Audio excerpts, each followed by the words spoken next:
ใจมุนมาโอบเอื้อเกื้อกูลรู้ค่าของบุญเก็บบัวขึ้นมาเพื่อสร้างความดีและเสริมบารมีดังว่าใช้ดอกบัวนี้บูชาพระสัมมาสัมพุทธ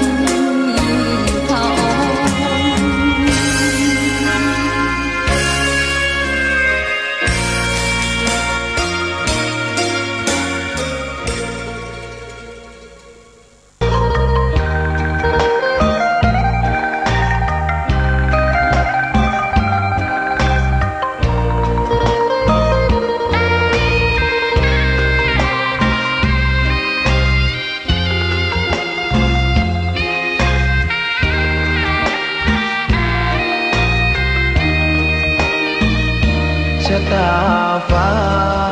หรือบารมีชักนำถึงอยู่แสนไกลล้ำพระธรรมไม่มีมองไม่ฟ้าเพียงดินยังทวินฝันไฟเข้าดงขมิ้นเมื่อใดอิ่มอกอิ่มใจเสมอสายทางคนดีใจน้อมอธิษฐานบารมีสิ่งดีที่ได้พบเจอเห็นชายผ้าเหลืองทุกวันฝันเพ้ออยากบวชจริงละเมอเข้าวัดบ้านคงเป็นบุญที่เคยเป็นทุนสร้างมารักผ้าเหลืองดังว่าปรารถนายึดมั่นอยากบวชทุกทีผ้าเหลืองผืนนี้ผูกพันอยู่ในใจทุกวันใฝ่ฝันถึงผ้าเหลืองกายวาจาใจสัญญาว่าไม่เสื่อมคลายหัวใจมุ่งหมายเนื่องไม่มีอะไรมากันหายคนคืนศรัทธาผ้าเหลืองบวชเป็นเรื่องใหญ่เราวันรอคอยเข้าโบสถ์ได้บวชเสียทีเป็นคนสุขเต็มที่ตามรอยความดีพระพุทธเจ้าไม่ลืมบุญคุณพ่อแม่การุณเลี้ยงเราผ้าเหลืองห่มกายคลายเศร้าพ่อเราแม่เราศรัทธาสุขใจจริงๆเป็นชายแต่หัวใจสิงพูดจริงทำจริงทุกคราทุกคืนทุกวันผ้าเหลืองพันผูกกายาโอ้น้อวาสนาพระธรรมนำพาชีวิต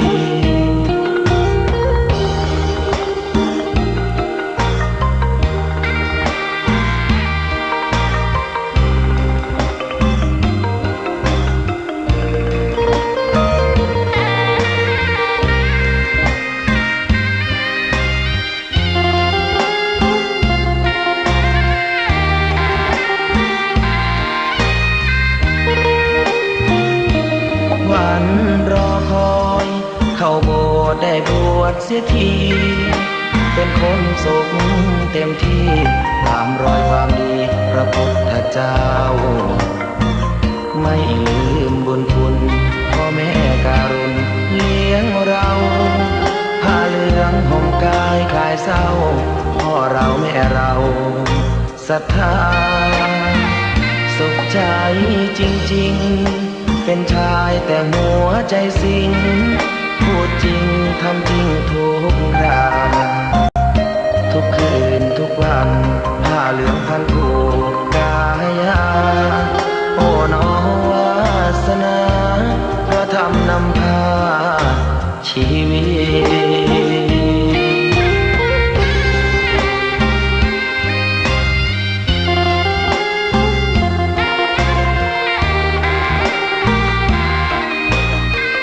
ผ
ขอถวายความนอบน้อมแด่องค์สมเด็จพระสัมมาสัมพุทธเจ้าพร้อมด้วยพระธรรมและพระสงฆ์ขอถวายความเคารพพระมหาเถรานุเถระเจ้า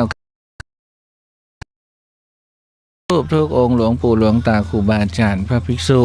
หลวงพี่หลวงน้าหลวงอาหลวงลุง ตุลุงตุนาตุอาวทุกรูป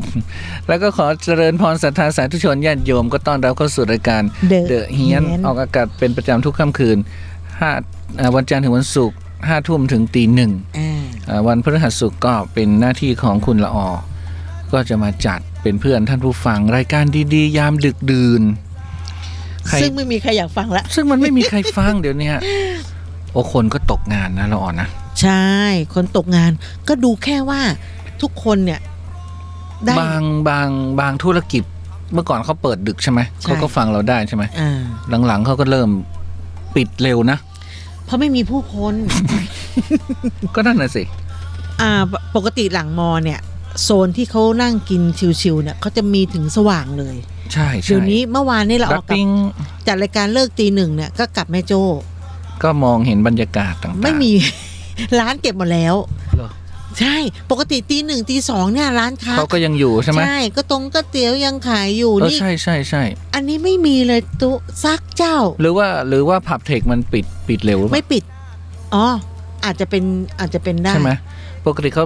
ผับเทคเสร็จเขาก็จะมากินกันข้างนอกใช่อันนี้ผับเทคเมื่อคืนตี 1ผับดังก็คนเยอะอยู่ก็ไม่เห็นกลัวเนาะเขาก็ไม่ใส่แมสกันนะเดี๋ยวนี้เริ่มจางๆแล้วใช่แต่ว่าต้องอย่าจางนะไม่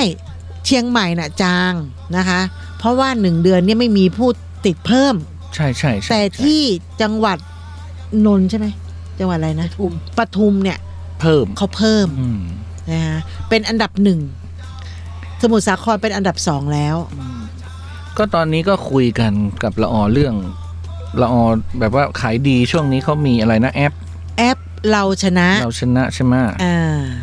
ฉันก็มีนะแอปเราชนะเนี่ยแต่ฉันไม่ใช้ไม่เป็นเนี่ยมันกดตรงไหนอ่ะก็ wallet ใช่ไหมเนี่ยเหรอเราชนะนี่เหรอใช้สิทธิ์เนี่ยเหรอใช้สิทธิ์ก็กดอย่างเงี้ยเหรอเนี่ยไม่รู้อ่ะโปรดใช้สิทธิ์เวลา6 โมงถึง5 ทุ่มด้วยนะใช่ตอนนี้ใช้ไม่ได้แล้วกลางวันก็ใช้ได้ไม่ก็ตอนนี้มันใช้ไม่ได้แล้วไงไม่ได้แล้วห้ามไปซื้ออะไรดึกดื่นไม่เอาเราออกเลยออกเซเว่นซื้อได้ไหมเราชนะไม่เขามีด้วยนะว่าซื้ออะไรได้ซื้ออะไรไม่ได้อ่ะมันเขาจะมีกาสัญลักษณ์เนี่ยอ๋อเหรอถ้าเป็นถุงเงินใช่ไหมเป็นหลักของร้านค้านะออกก็จะเข้าไปตรงนี้ไม่ใช่นั่นมันของเธอสิฉันเป็นผู้บริโภคฉันเป็นผู้ไปซื้อก็มันก็จะมีแบบนี้เลยหมายถึงว่าท่านจ่ายใช่ไหมใช่คือฉันก็กดตรงนี้เหรอส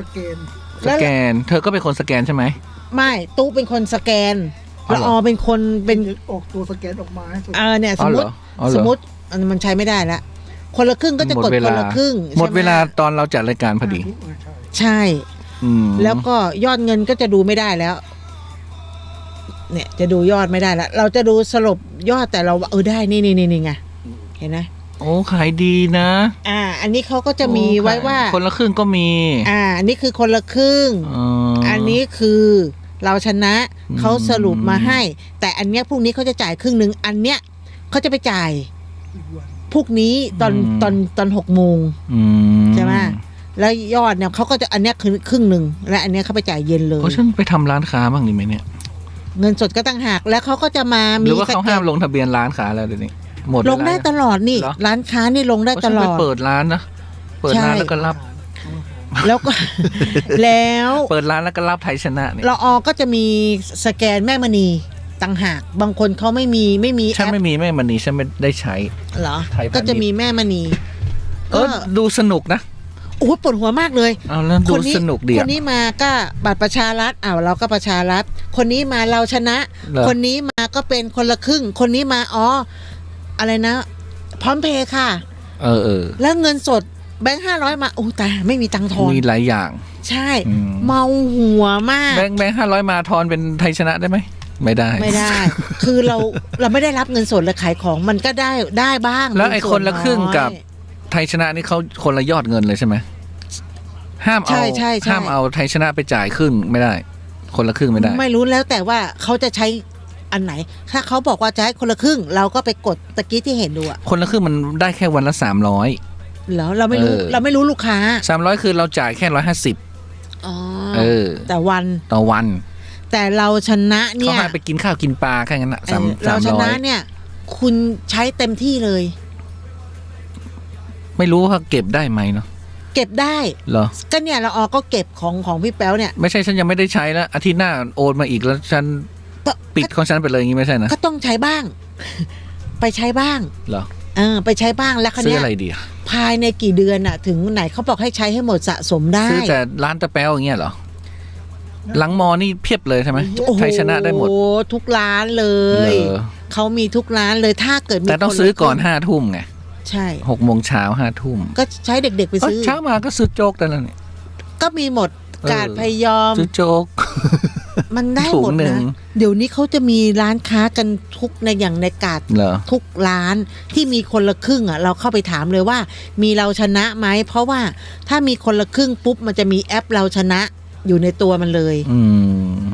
แล้วก็บัตรสวัสดิการแห่งรัฐก็มีอยู่ในนั้นอยู่แล้ว อืม ก็คือได้ นี่เราออกไปกินก็ตรงก็เตี๋ยวไปกินข้าวที่เขามีนั่นคน ดู ละค ส รึ่ง นุกเนาะ ใช่เราไม่ต้องใช้ไงแต่เราออไม่มีบัตรไงเราก็อาศัยบัตรชาวบ้านเขา ใช้บัตรพี่ชายไปก่อน ไม่มีไง เขาบอกเอาป้ารวยกะ ไม่ได้รวย แต่ม39อ่ะ มันไม่ได้ ตอนนี้ ใช่ ทบทวนสิทธิ์อยู่ 39คือส่งตัวเองไม่ใช่เหรอ ใช่ส่งตัวเอ อ้าง วฉันก็39นี่ฉันก็ส่งตัวเองเหรอ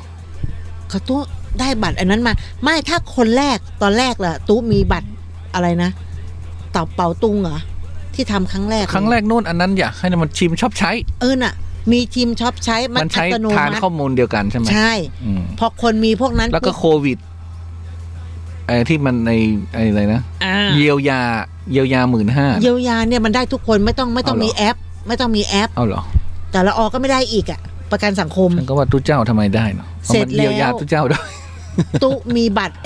มีเป๋าตุงเป๋าเงินเป๋าอะไรทั้งอย่างมีแอปอะไรน่ะมันก็อัตโนมัติไง แต่ละออไม่ได้ตื่นมาไม่ทันคนละครึ่งก่อนมาอะไรก็ไม่ได้พอม39 เธอนี่โลเทคโนโลยีนะ ฉันก็โลแต่ฉันให้คนอื่นทำ ตู้มีคนทำให้ แต่ละออมันไม่ตื่นทำไงมันไม่ไหวไง วันนี้กรมบัญชีกลางเขาก็แจ้งข่าวปลอมนะ เรื่องว่าโอนเงินโครงการเราชนะให้ผู้รับบำนาญโดยไม่ต้องลงทะเบียน อันนี้เป็นการที่เรียกว่าข่าวปลอมเป็นข้อมูลเท็จนะเพราะว่ากรมบัญชีกลางเขาตรวจสอบแล้วนะเรียกว่าโครงการเราชนะที่ระบุว่ากรมบัญชีกลางได้โอนเงินให้ผู้ที่รับบำนาญโดยที่ไม่ต้องลงทะเบียนนั้นทางกรมบัญชีกลางกระทรวงการคลังได้ตรวจสอบและชี้แจงว่าผู้รับบำนาญไม่มีสิทธิ์ได้รับเงินเยียวยาเขาถือเป็นอะไรข้าราชการเนาะ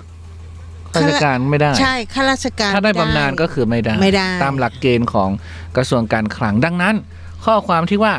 เขาโอนให้เลยอะไรโดยไม่ต้องลงทะเบียนอะไรไม่เป็นความจริงนะจ๊ะดังนั้นก็ขอให้ประชาชนอย่าหลงเชื่อ และก็ขอความร่วมมือไม่ส่งไม่แชร์ในสิ่งที่ไม่ถูกต้องนะเวลาเราจะแชร์จะอะไรเราต้องชัวร์ก่อนแชร์ต้องหาข้อมูลก่อนอะไรก่อนหรือโทรไปเลยที่ call center เนาะ02-270-6400 ที่กรมบัญชีกลางหรือเว็บไซต์ www.cgd.go.th จ้ะเดี๋ยวนี้เขามีไอ anti fake news นะเขามีอะไรศูนย์ต่อต้านข่าวปลอมเราก็สามารถที่จะตรวจสอบได้นะข่าวบางข่าวอย่างทุกวันนี้ฉันก็เลยยังไม่รู้เลยว่ากระเทียมมันรักษาโควิดได้จริงไหมอะไรอีกอะกะเพราเหรอกระเทียมกะเพราว่านอะไรฟ้าทลายโจรอะไรพวกเนี้ยเห็นส่งมาทุกวันอะรักษาโควิดอันนี้ก็รักษาโควิดข้าวตองภูข้าวอะไรรักษาโควิดหมดอะทุกอย่าง อะไรก็ไม่รู้ ก็กินมันทุกอย่างนะครม.คณะรัฐมนตรีก็เคาะปรับค่าจ้างเพิ่ม3กลุ่มอาชีพ13สาขาอยู่ระหว่าง415ถึง675บาทต่อวันอาชีพอะไรได้ตั้งวันละ675บาทก็มีอาชีพอุตสาหการเนาะ ก็มีช่างกลึงจะได้วันละ460ถึง630 บาทช่างควบคุมเครื่องกลึงได้อัตราค่าจ้าง470ถึง675 บาทโอ้ฉันไปเป็นเครื่องกลึงดิมัน ช่างควบคุมเครื่องวายคัดอัตราค่าจ้าง480 บาทเครื่องเชื่อมอาร์คโลหะด้วยมือค่าจ้าง465ถึง630 บาทต่อวันเนาะอันนี้ก็เป็นกลุ่มช่างอุตสาหการต่อไปกลุ่มช่างไฟฟ้าอิเล็กทรอนิกส์และคอมพิวเตอร์ช่างไฟฟ้าภายนอกอาคารและช่างโทรคมนาคมไมโครเวฟและการสื่อสารดาวเทียมต้องจ้างเขาวันละ450 บาทนะจ๊ะช่างควบคุมด้วยระบบโปรแกรม Mable Logic Controller PLC ต้องจ้างเขาไม่ใช่เดือนวันละ450ถึง540 บาทนะจ๊ะตู้อันนี้ต้องเข้าไหนอะอินเทอร์เน็ตนี่กะไม่ใช่เดี๋ยวอันนี้ไม่ใช่อันขวาสุดนั่นแหละไฟฟอกมันไม่บอกว่านั่นแหละมันบอกอันนี้ฉันก็ใช้ไฟฟอกกันเนี่ยไม่สามารถโปรไฟล์หายไปไม่สามารถโหลดโปรไฟล์ไฟฟอกของคุณโปรดงั้นก็ใช้ไม่ได้ก็ต้องเข้าไปที่นั่นแหละหน้าต่างนั่นแหละเข้าไปที่ Windows แล้วก็เรียกมันขึ้นมาไม่ใช่ Windows นั่นแหละไปที่ Windows เนี่ยนั่นแหละกดขึ้นมานั่นไงนั่นแหละเข้าได้แล้วพิมพ์เลยมันไม่ใหญ่อะก็ขยายสิเลื่อนมาตรงกลางกะเลื่อนมันไม่ไปกดก่อนแล้วก็เลื่อนกดไหนกดซ้ายก่อนกดซ้ายแล้วก็เลื่อนหัวมันสิไม่ใช่หัวมันสิหัวข้างบนสิเลื่อนได้กะขึ้นไปอีกนั่นแหละเลื่อนเขาได้ไม่ใช่ตรงนั้นเลื่อนตรงนั้นอีกทีตรงว่างๆนั่นกะนั่นแหละขยายนั่นแหละโอ้ยคนเท่านี่หมดหูเรื่องช่างไฟฟ้าสำหรับอุตสาหกรรมการจัดประชุมการเดินทางเพื่อเป็นรางวัลและการแสดงสินค้า Meeting Incentive Convention Exhibition ต้องจ้างเขาวันละ440 บาทช่างติดตั้งระบบโซลาร์เซลล์ต้องจ้างวันละ450 บาทใครจะติดโซลาร์เซลล์นะต้องจ้างช่างวันละ450 บาทกลุ่มอาชีพช่างเครื่องกล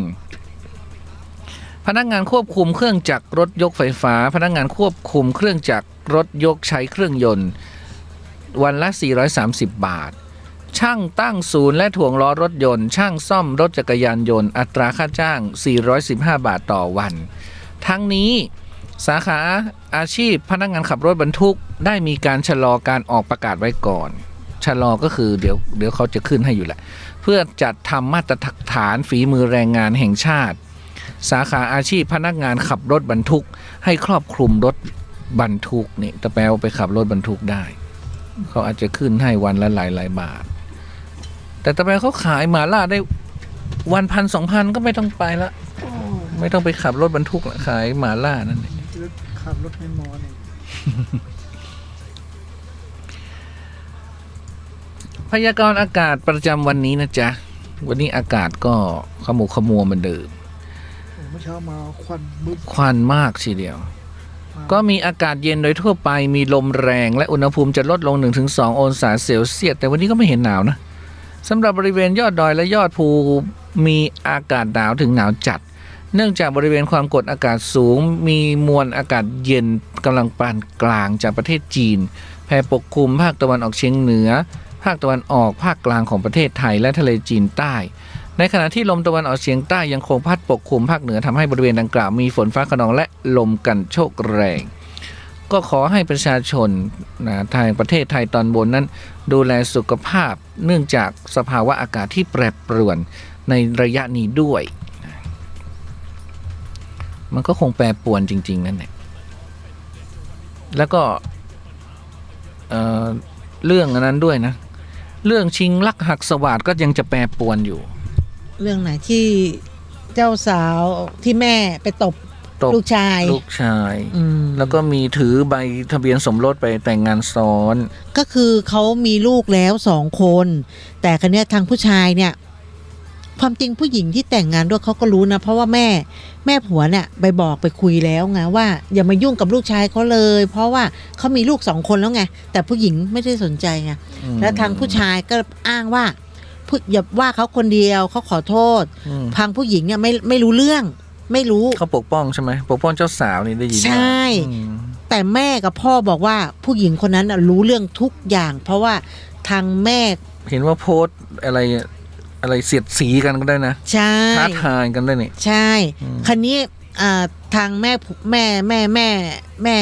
ผัว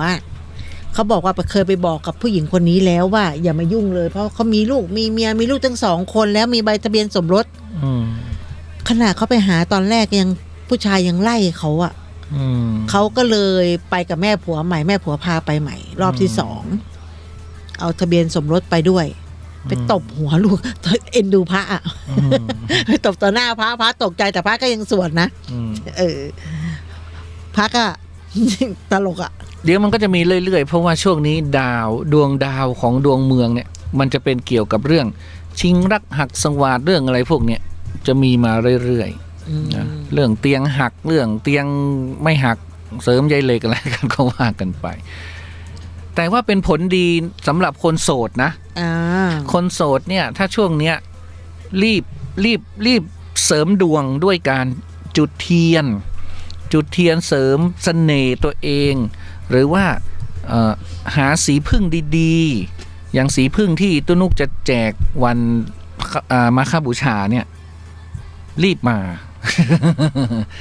หรือว่าเกี่ยวกับของเสน่ห์ทั้งหลายอ่ะก็แววว่าคุณเลียวก็จะเอาสุดยอดเสน่ห์มาแจกนี่ ใช่มีขุนแผน อะไรอย่างนั้นนะ คือมีพระขุนแผนคุณเลียวเขาจะมาแจกวันนั้น อันนี้ต้องเน้นว่าเหมาะสำหรับคนโสดนะ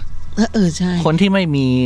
มีแฟนไม่มี ขุน สา แผ มี นนี่ไม่จำเป็นต้อง ไม่มีภรรยา ขุนแผนนี่ไม่จำเป็นต้องเกี่ยวกับเชิงซู้สาวนะตุ๊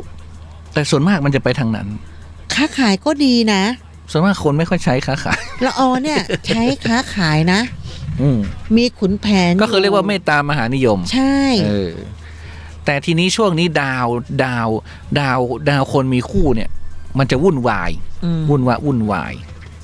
เพราะว่าตอนนี้มันดาว230มันเรียงกัน 230ปรุ มันวุ่นวาย วุ่นวาย วุ่นวาย วุ่นวายเกี่ยวกับความรักวุ่นวายเกี่ยวกับเสน่ห์ แต่มันดี ปัญหา สำหรับคนโสดไง ถึงบอกว่า ใช่ใช่ คนโสดช่วงนี้รีบ คุณจะได้สมใจ คุณไม่มีแฟนคุณก็จะได้แฟน จะได้สมใจ เพราะไม่อย่างนั้นเนี่ย ก็จะเป็นอย่างข่าวนี้ เชียงใหม่บุกทลายเครือข่าย ขายยาทำแท้งเถื่อน โพสต์ขายออนไลน์ ลุยค้น10 จุดรวบ7ผู้ต้องหา รองผู้บัญชาการตำรวจแห่งชาติสนที่กำลังเจ้าหน้าที่ปคบตำรวจกองปราบ พร้อมด้วยเจ้าหน้าที่ตำรวจปทศและเจ้าหน้าที่สำนักงานคณะกรรมการอาหารและยาทลายเครือข่าย ขายยาทำแท้งเถื่อนในจังหวัดเชียงใหม่พบขายออนไลน์จ้ะเดี๋ยวนี้มันต้องไปซื้อ ลุยค้น10 จุดรวบ7ผู้ต้องหานี่เขาก็รวบได้ ภายในห้องเขาก็จับกุมนางสาวไพรินอายุ33 ปี ในห้องพักภายในคอนโดมิเนียมแห่งหนึ่งย่านห้วยแก้ว อืม มันเยอะเลยนะ คอนโดแห่งหนึ่ง เออ ก็ดีละ หลังมีหลักฐานว่านางสาวไพรินกับพวกเนี่ยขายยาปัจจุบันโดยไม่ได้รับอนุญาต และก็มีโฆษณาขายด้วย อืม นั่นก็คือทำให้เข้าใจว่าเป็นยาทำให้แท้งลูกแสดงว่ามันไม่ใช่ยาแท้งลูกเหรออ๋อมันเป็นกูโคไลมันก็ไม่ได้แผลอันตรายอะไรไม่ใช่เหรอเขาก็พบยาแผนปัจจุบันหลายยี่ห้อที่มีการแกะเม็ดยาออกจากแผงและแผงยาที่ยังไม่ได้แกะรวม47แผงซองซิปสำหรับบรรจุยา700ซองกันกระแทก 1,150 แผ่นกล่องสำหรับส่งพัสดุ9กล่องตาสัญลักษณ์ร้านค้า3ตราจึงตรวจยึดเป็นของกลางจากการสอบสวนเขาก็รับสารภาพว่าก็ซื้อยามาจากต่างประเทศแผงละ10 เม็ด ราคาแผงละ 2,500 นะ แล้วมาแกะขายเม็ดละ 500ปะโทกำไรเพียบเลยอะโดยใช้ช่องทางออนไลน์ขายทุกวัน แล้วก็มีลูกค้าซื้อทุกวันว่ะก็แสดงว่ามีคนทำแท้งทุกวันนะใช่ไหมเพราะฉะนั้นต้องระวังเรื่องของความวุ่นวายทีนี้เขาก็ว่าจ้างนายทักดนัยเป็นผู้ส่งสินค้าให้เดือนละ10,000เลยนะแค่ค่าส่งเนี่ยเจ้าหน้าที่ก็ติดตามพฤติกรรมมากว่า1 ปีแล้วล่ะกว่าจะเข้าจับกลุ่มนี่นะว่าติดตามนานเนาะ มีบางวันยอดขายวันหนึ่งนะได้50,000อ่ะโพดโตคนต้องการเยอะขนาดนั้นเหลือข้าราชการก่อนนะเดือนละ50,000เนี่ยเนาะทักดนัยเป็นผู้ส่งก็บอกว่าโมโหผมส่งอย่างเดียวผมโมโหดังนั้นเป็นอย่างผมโมโหใครจะเอาไปทำอะไรก็ไม่รู้ผมส่งอย่างเดียวก็จริงของเขาเขาไม่ได้มีหน้าที่รักษาเขาไม่รู้เขาให้ส่งก็ส่งนะก็อาจจะเป็นไปได้เนาะเจ้าหน้าที่เขาก็จับนะร่วมกันโฆษณาขายยาโดยเข้าใจว่าเป็นยาทำให้แท้งลูกแสดงว่ามันไม่ใช่ยาแท้งลูกแต่ทำให้เข้าใจเอาแสดงว่าที่ไปทำก็เกิดกันหมดแล้วสิงั้นที่ขายไปนะมันไม่แท้งก็ดีแล้วนะใช่ก็ไม่บาปก็บาปที่โกหกแต่ไม่บาปที่ขายยาเพราะว่าถ้าบาปขายยาก็เป็นอีกอย่างหนึ่งนะอันนี้มันก็จะเป็นพวกให้เข้าใจว่าลูกยากมีลูกแล้วลูกพิการอะไรกันอันนั้นก็จะเป็นบาปอีกอันหนึ่งอันนี้เป็นบาปโกหกใช่อันนี้ก็ให้เข้าใจจะประมาณว่าอีกหน่อยก็เวลาไปรักษาโรคเขาก็หยิบยาผิดให้อะไรเงี้ยเนาะยาหยิบยาผิดให้ปวดท้องเอายาปวดหัวมาให้อะไรอย่างนั้นอ่ะอะไรพอคิดว่าไงผลกรรมมันเป็นผลกรรมเนาะ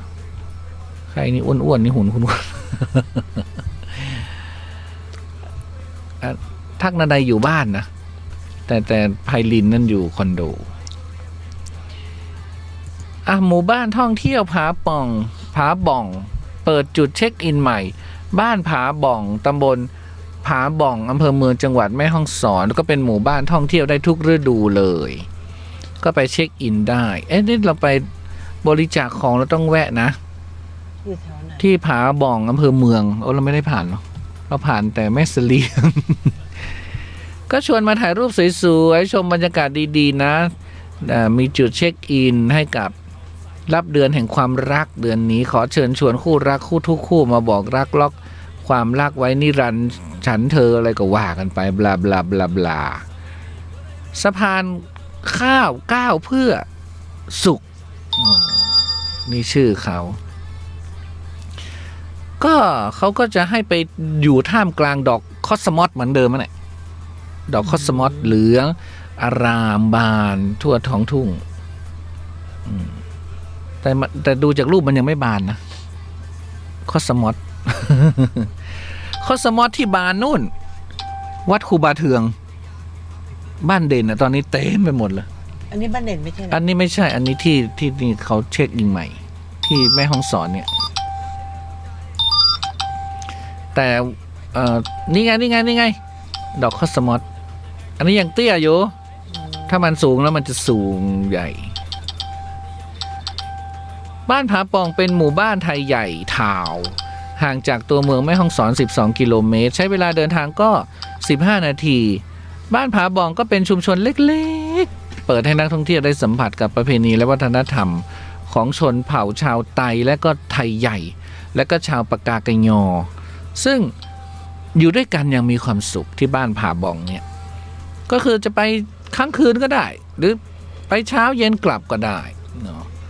ก็ภายในชุมชนก็จะมีทั้งสะพานข้าวก้าวเพื่อสุขมีสะพานไม้ไผ่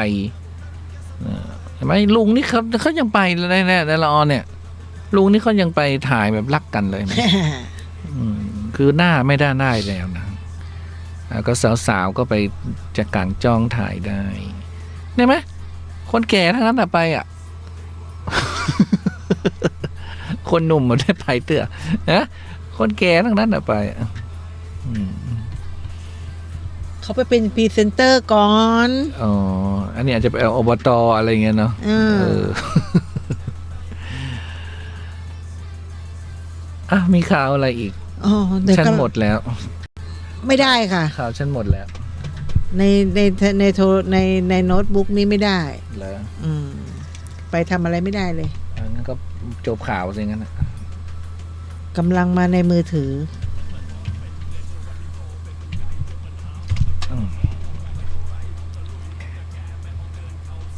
เขาก็ไปออกรายการ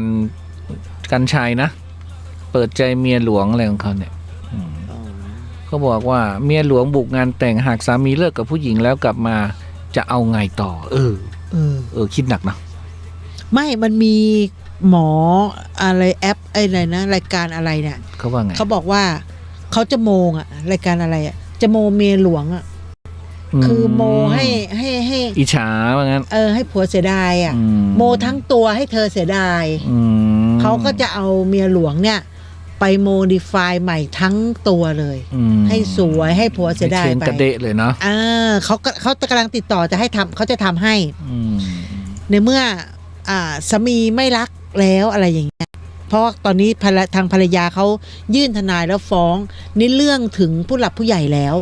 ของทางตำรวจอะ อืม โดนเด้งแน่นอน อืม ก็คือตอนนี้ ถ้าเลิกกัน เพราะว่ามีโอกาสได้ออกจากราชการแน่นอน ที่ปราจีนบุรีเขาก็เมียชวนไปเที่ยว ที่พระจอมเกล้าพระนครเหนือวิทยาเขตปราจีนบุรี ต้นเหลืองอินเดียกว่า100 ต้นที่ปลูกหน้าคณะอุตสาหกรรมเกษตร ภายในมหาวิทยาลัยเทคโนโลยีพระจอมเกล้าพระนครเหนือวิทยาเขตปราจีนบุรีกำลังออกดอกเบ่งบานถ้าเราปลูกมันจะเบ่งบานอย่างนี้ไหม อุ๊ยแต่สวยนะในป่า มันคันนี้มันจะขึ้นอยู่ตามเขาเนี่ยมันแค่ต้น2 ต้น แต่บางบ้านเขาปลูกไปต้นเดียวสวยมากเลยนะตุ๊แต่ถ้าเราปลูก มันต้อง แบบ เยอะๆไง ใช่มันถึงจะสวย ต้นเดียวมันก็เด่นอยู่ มันเด่นอยู่คนเดียว มันนะ เพราะว่าวันนั้นที่ไปดอยเนี่ย เราจะเห็นตามป่า มี2 ต้นมั่งโอ้แต่สวยมากเลยนะ มันเหลืองเนาะ ใช่ มันไม่มีใบเหลือเลยไง อืม แล้วมันก็จะเด่นอยู่ต้นเดียวเงี้ยมัน เพราะว่าเขาเอามาปลูกเมื่อปี42แล้วเถอะ ม ออกดอกปีครั้ง2 ครั้งครั้งละ 4-5 วัน ใช่ ก็ประมาณนี่แหละกุมภามีนา เขาออกน้อยเดียวไงฝ่าจะได้ฝ่าจะได้ชมโฉมความงามของเขาก็ปีละครั้ง ทางเขาบอกว่าถ้ามันออกเนี่ย ให้รีบมา เพราะไม่งั้นเนี่ย มันโรยไวเขาว่ามันโรยไวโอ้ยมันสวยจริง อันนี้คุณครูจากจอซีเดอร์เข้ามา ๆ เขา สวัส ว่า ดี ไง นะคะ เจ้าซีเดอร์มีเน็ตด้วยเหรอ มีค่ะ หรือว่า จะ เขาลงมาข้างล่าง ไม่รู้อะที่นั่นมีเขาจะมีเป็นช่วงเวลา คนเดียวเขากำลังจะทำหนังสั้น เกี่ยวกับคุณครูนี่แหละ ยอหญิงโสภานี่แหละ ชื่อครูอะไรไม่รู้เรียกแต่ในเฟซว่ายอหญิงโสภานี่แหละ รัชดาสมพันธ์เนาะ เขาคุณเลียวเขาเคยไปสัมภาษณ์แล้ว แล้วก็จะเอาชีวิตของคุณครูคนเนี้ย เหรอ มาทำหนังสั้น ก็โดยที่ แก จะ เป็นวงเวียนชีวิตเหรอ ใช่ ก็จะให้ตุ้นุกเป็นพระเอกในสายกรรมฐานไง แล้วฉันจะไปทำบทอะไรอ่ะ ก็ตู้ก็อยู่ใน แล้วหน้าอย่างฉันนี่มันกรรมฐานตรงไหนเนี่ย ก็ไม่รู้แหละ ถ้าเอาไป อย่าหลวงพ่อนี่ก็ได้นะ หลวงพ่อแห่งชาติชี้แม่ฝ่ายชายทำถูกแล้ว เผยสาเหตุทำไมหยุดสวดไม่ได้ อย่าลืมศีล 5กันนะโยมหลวงพ่อบอกหยุดสวดไม่ได้อาตมาหยุดสวดไม่ได้ เขาจะไปหยุดสวด แม่เข้ามาตบหัวพวก แต่แลด้วยนะแล หลวงพ่อ แล้วพ่อก็สวดเอาจะไปหยุดได้ยังไงล่ะก็คือบทสวดไง เพราะว่าในกลุ่มพระเนี่ยเขาแชร์กันใหญ่เลย บอกถ้าเป็นเราอยู่ตรงนั้นเราจะทำยังไง พระเขาก็ไม่ได้รู้อีโหนอีเหน่ด้วยถึงเวลาสวดก็ต้องสวดให้จบไง หรือว่าสาดน้ำมนต์ใส่แม่ผัว สาดน้ำนมใส่ลูกสะใภ้กับลูกชายไม่ดีเหรอ ไปสาด ใจ ทำไม เย็นๆโยมอย่างนี้นะสาดไป อันนั้นก็เขาก็ ผี จะ ร้ายจงออกไป ไม่ใช่แม่ผัว สาดว่าที่ลูกสะใภ้คนรองนี่ใช่ไหม อันนี้ก็อีกงานหนึ่งกันนะ ไล่ออก กรณีที่เมียหลวงถือทะเบียนสมรสบุกไปงานแต่งงานสามีตัวเอง ซึ่งเป็นตำรวจนะ กำลังเข้าพิธีแต่งงานกับหญิงอื่นพอมีคลิปที่แม่สามีและแม่เจ้าบ่าวได้ไปต่อว่าลูกชายพร้อมไปตบหัวกลารพิธีสงฆ์งานเดียวกันเหรอ ใช่ คนเดียวกันเหรอ คนเดียวกันนี่แหละ เหรอแต่บ่าวสาวก็ยังพนมมือฟังพระสวดโดยไม่สนใจแต่อย่างใด แบบกระดาษทรายเบอร์อะไรดีเนี่ย ทั้งนี้ทั้งนั้นนะโรงพักต้นสังกัดเขาก็เลยตั้งกรรมการสอบ แล้วก็ที่ทำงานของฝ่ายหญิงเจ้าสาวเนี่ยเขาก็สั่งพักงานเป็นที่เรียบร้อยแล้ว แล้วก็ไม่นานก็เลยให้พ้นจากสภาพพนักงานก็คือไล่ออกมัน ใช่นี่ คือการทำผิดศีล ใช่ มันไม่สามารถจะคือผิดศีลข้อกาเมเนี่ยมันเป็นเรื่องของสัจจะที่ให้กันนะแต่คือคุณจะต้องเคลียร์คนเก่าให้มันให้มันเสร็จสับก่อนอันนี้คุณบอกกับภรรยาคนเก่าว่าพี่จะไปเข้าเวรไม่แล้วตัวเองเป็นตำรวจเนี่ยเป็นผู้ที่รักษากฎหมายคือรู้กฎหมายทุกอย่างเนี่ยว่าภรรยาหลวงที่ถือใบสมรสเนี่ยสามารถฟ้องร้องภรรยาน้อยได้แล้วก็ถูกออกแต่ถ้าอย่างนี้ไงแต่ถ้าอะไรไปโดนจะเสน่ห์ยาแฝดเปล่า คือถ้าตกลงกันเนาะตกลงกันว่าฉันจะไปแต่งงานใหม่นั้นขออนุญาตดิบดีแต่ทะเบียนสมรสก็ยังอยู่นะแต่ว่าก็ไปแต่งก็คือแต่งไงเป็นพิธีแต่งมันก็จะไม่มีปัญหาไงคือยอมให้มีเมียน้อย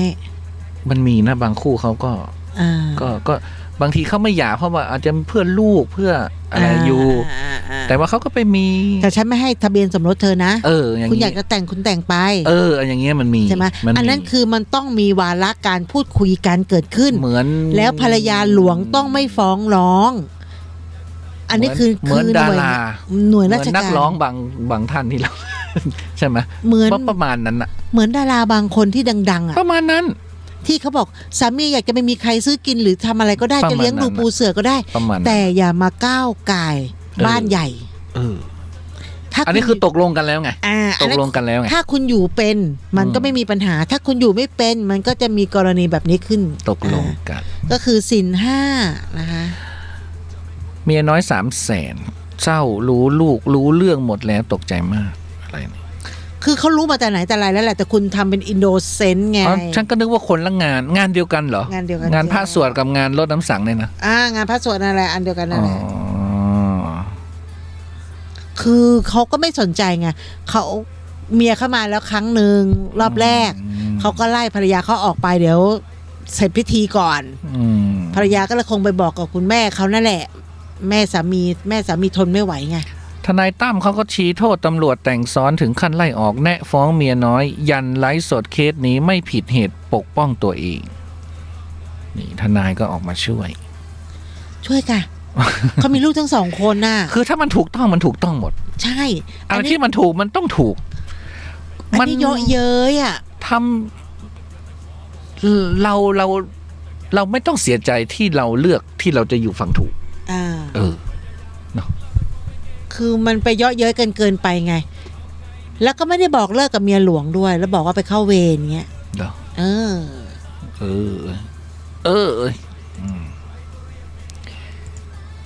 มะตูมร้องไห้ทำไมหายยังก็วันนี้เขาก็ไปนี่ไม่ใช่เหรอโทษแรงคุก2 ปีมะตูมร่ำไห้ขึ้นโรงพักแสดงว่าหายแล้วเขามีแต่คลิปนะเขาไม่มีข่าวหลวงพ่อที่สวดที่นำนั่นนะบวชมา16 พรรษาแล้วนะ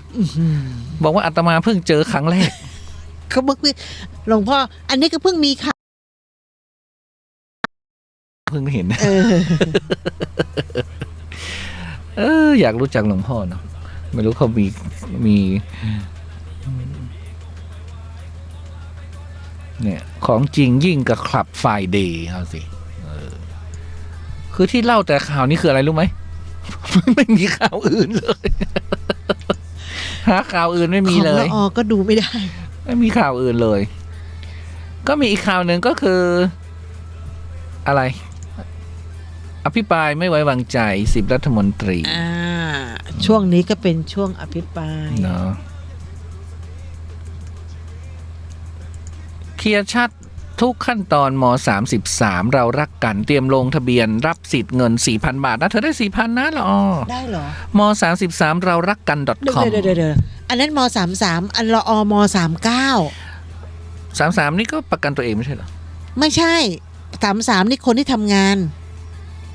คน อ๋อแต่ ที่ ได้เหมือนกัน ได้ อ๋อได้เหมือนกัน และอี39ทำไมไม่ได้ล่ะ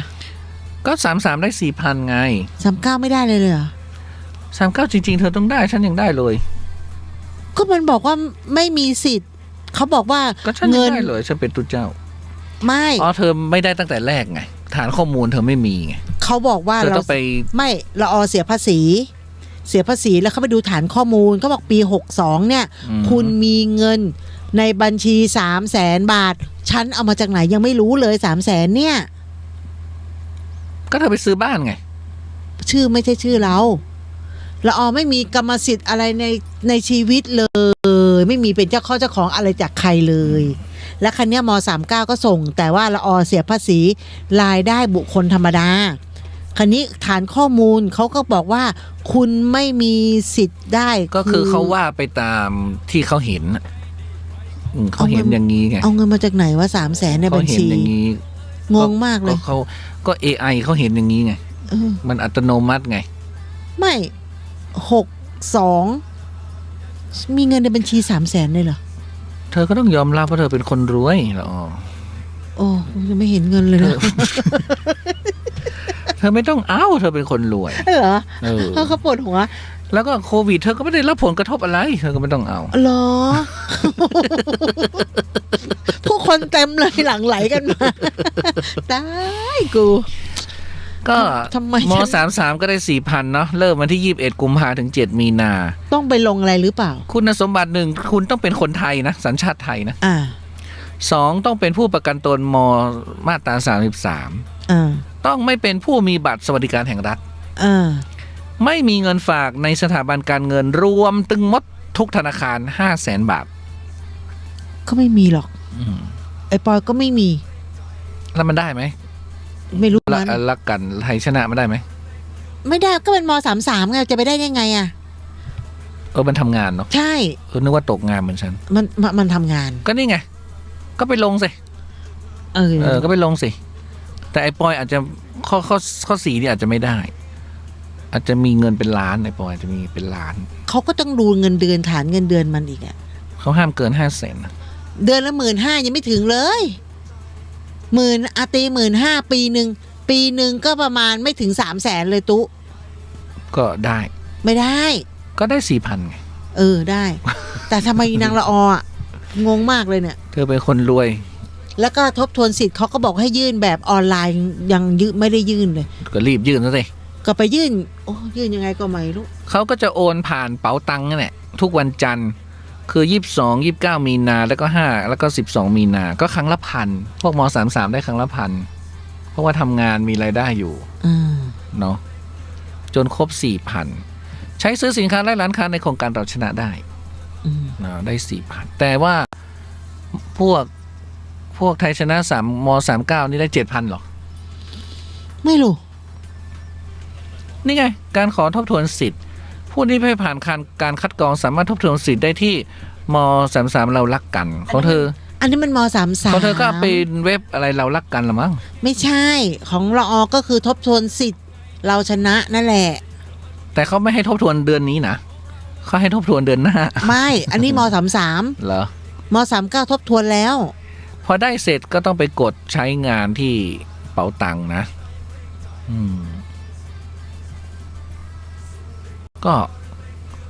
ก็ขอให้ละออได้สักทีนะนั่นแหละเพราะว่าถ้าได้ปุ๊บเนี่ยเผื่ออีกหน่อยเขามีโครงการอื่นมันชื่อเราจะได้อยู่ในฐานข้อมูลไง ก็ไม่เข้าใจ มันจะได้อัตโนมัติเลยไง คนจนก็ไม่ได้ เนาะหลวงพ่อแห่งชาติ คนละครึ่งก็ไม่ได้ เราชนะ เธอก็ขอไอ้ไข่สิ ไอ้ไข่มันจะไปทำฐานข้อมูลได้ มันต้องทำได้ ไม่ขอไอ้ไข่จะไปขออะไรล่ะ เธอนับถือไอ้ไข่อยู่เธอต้องขอไอ้ไข่บอกถ้าแม่ได้นะเดี๋ยวแม่ไปรูดซื้อ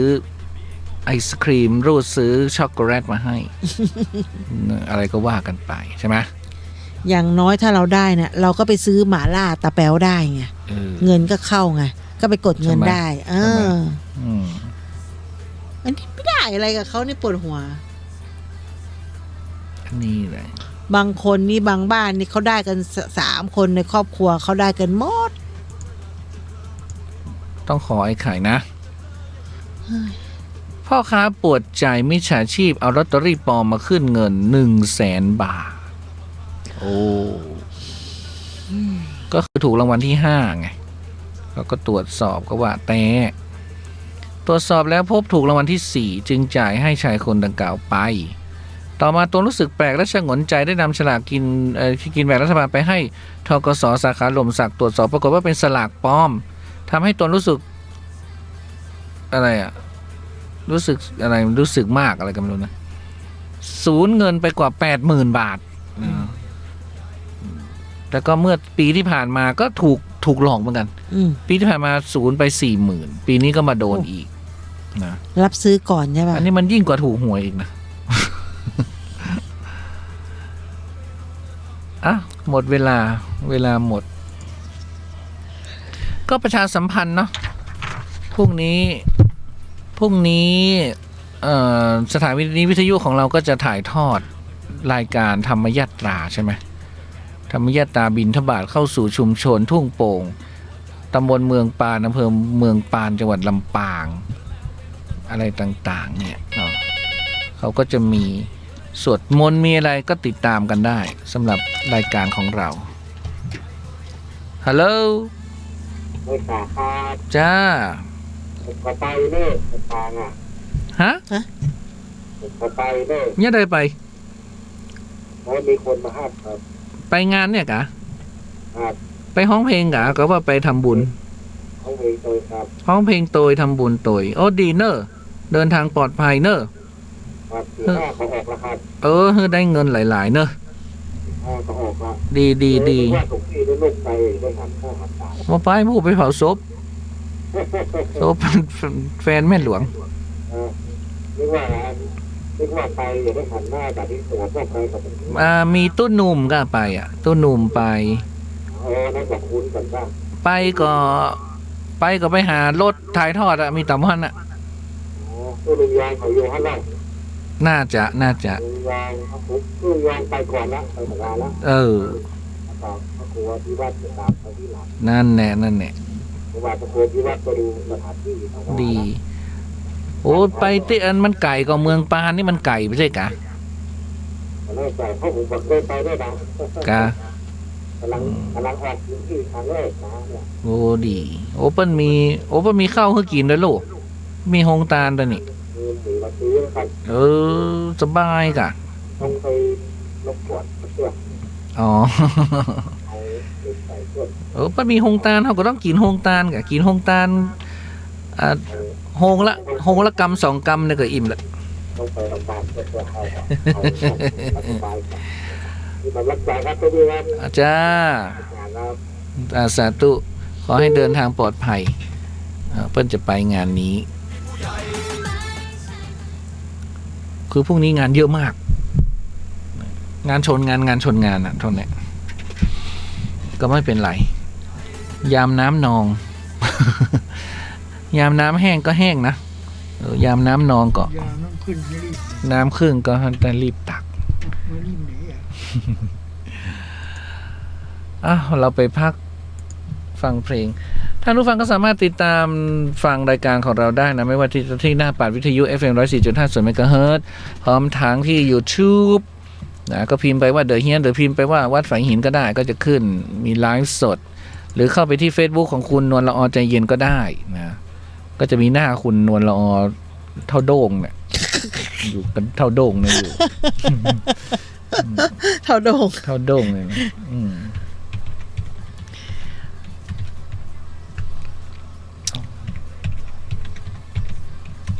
เดี๋ยวเราไปพักฟังเพลงกันสักครู่หนึ่งเดี๋ยวก็มาพบกับเดอะเฮียนจ้า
จะไม่มอ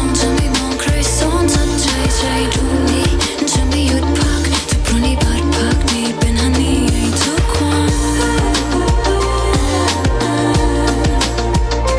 หวังว่าเธอจะไม่ไปไหนถ้าเธอดี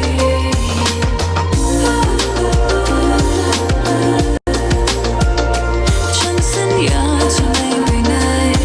ขอเพียงเธอเข้ามานั่งในดวงใจ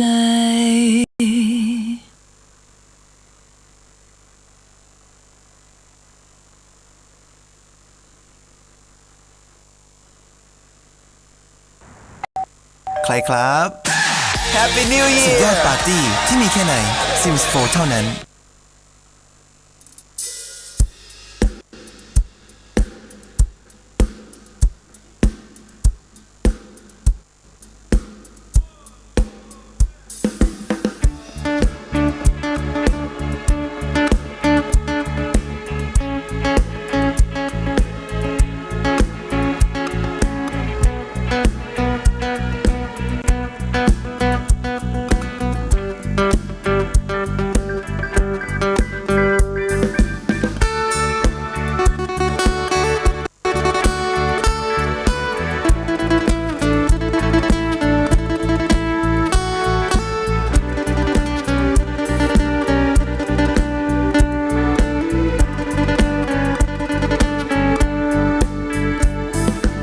ดวงตะวันนับคืนราตรี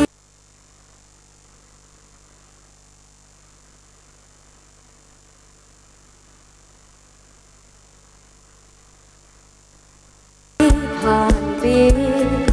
ดาวแลนเดือนเคลื่อนหมุนผ่านไปผ่านมาใจเธอยังคงสับสนอยู่บนดาวเคราะห์ดวงหนึ่งคอ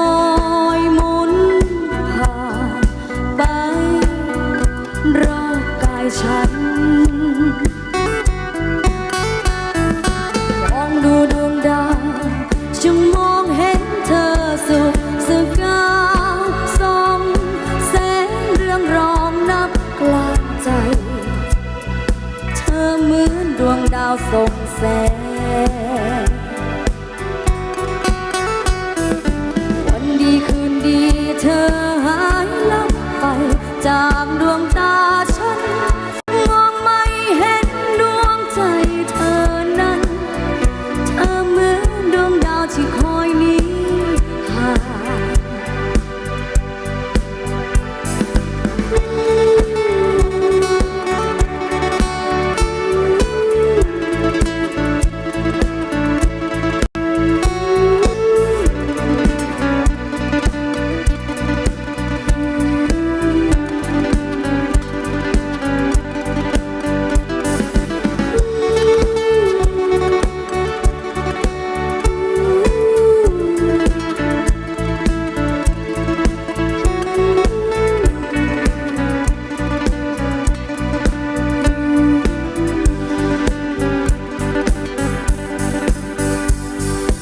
มองดูดวงดาว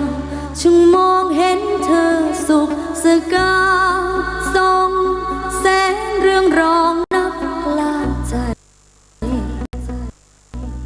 เธอเหมือนดวงดาวส่องแสง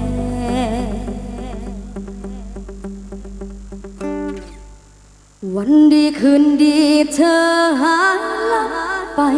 จากดวงตาฉันมองไม่เห็นดวงใจเธอนั้นเธอเหมือนดวงดาวที่คอยหนีห่างวันดีคืนดีเธอหายลับไปจากดวงตาฉันมองไม่เห็นดวงใจเธอนั้นเธอเหมือนดวงดาวที่คอยหนีห่าง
พี่เปียก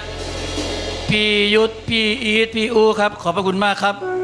ขอให้มีความสุขครับสวัสดีครับ สาระเพื่อชีวิตและสังคม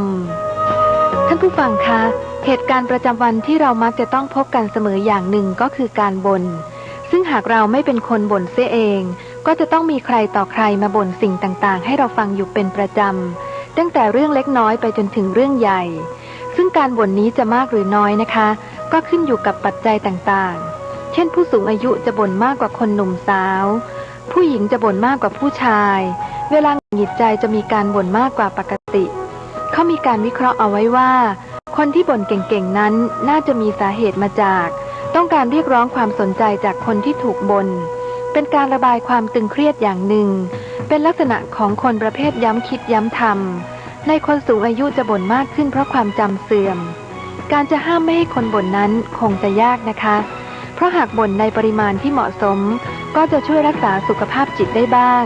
แต่ถ้าบ่นจนเป็นนิสัยถาวรระวังถูกทิ้งให้อยู่คนเดียวนะคะด้วยความปรารถนาดีจาก FM 104.50 เมกะเฮิรตซ์วัดฝายหินสวัสดีค่ะ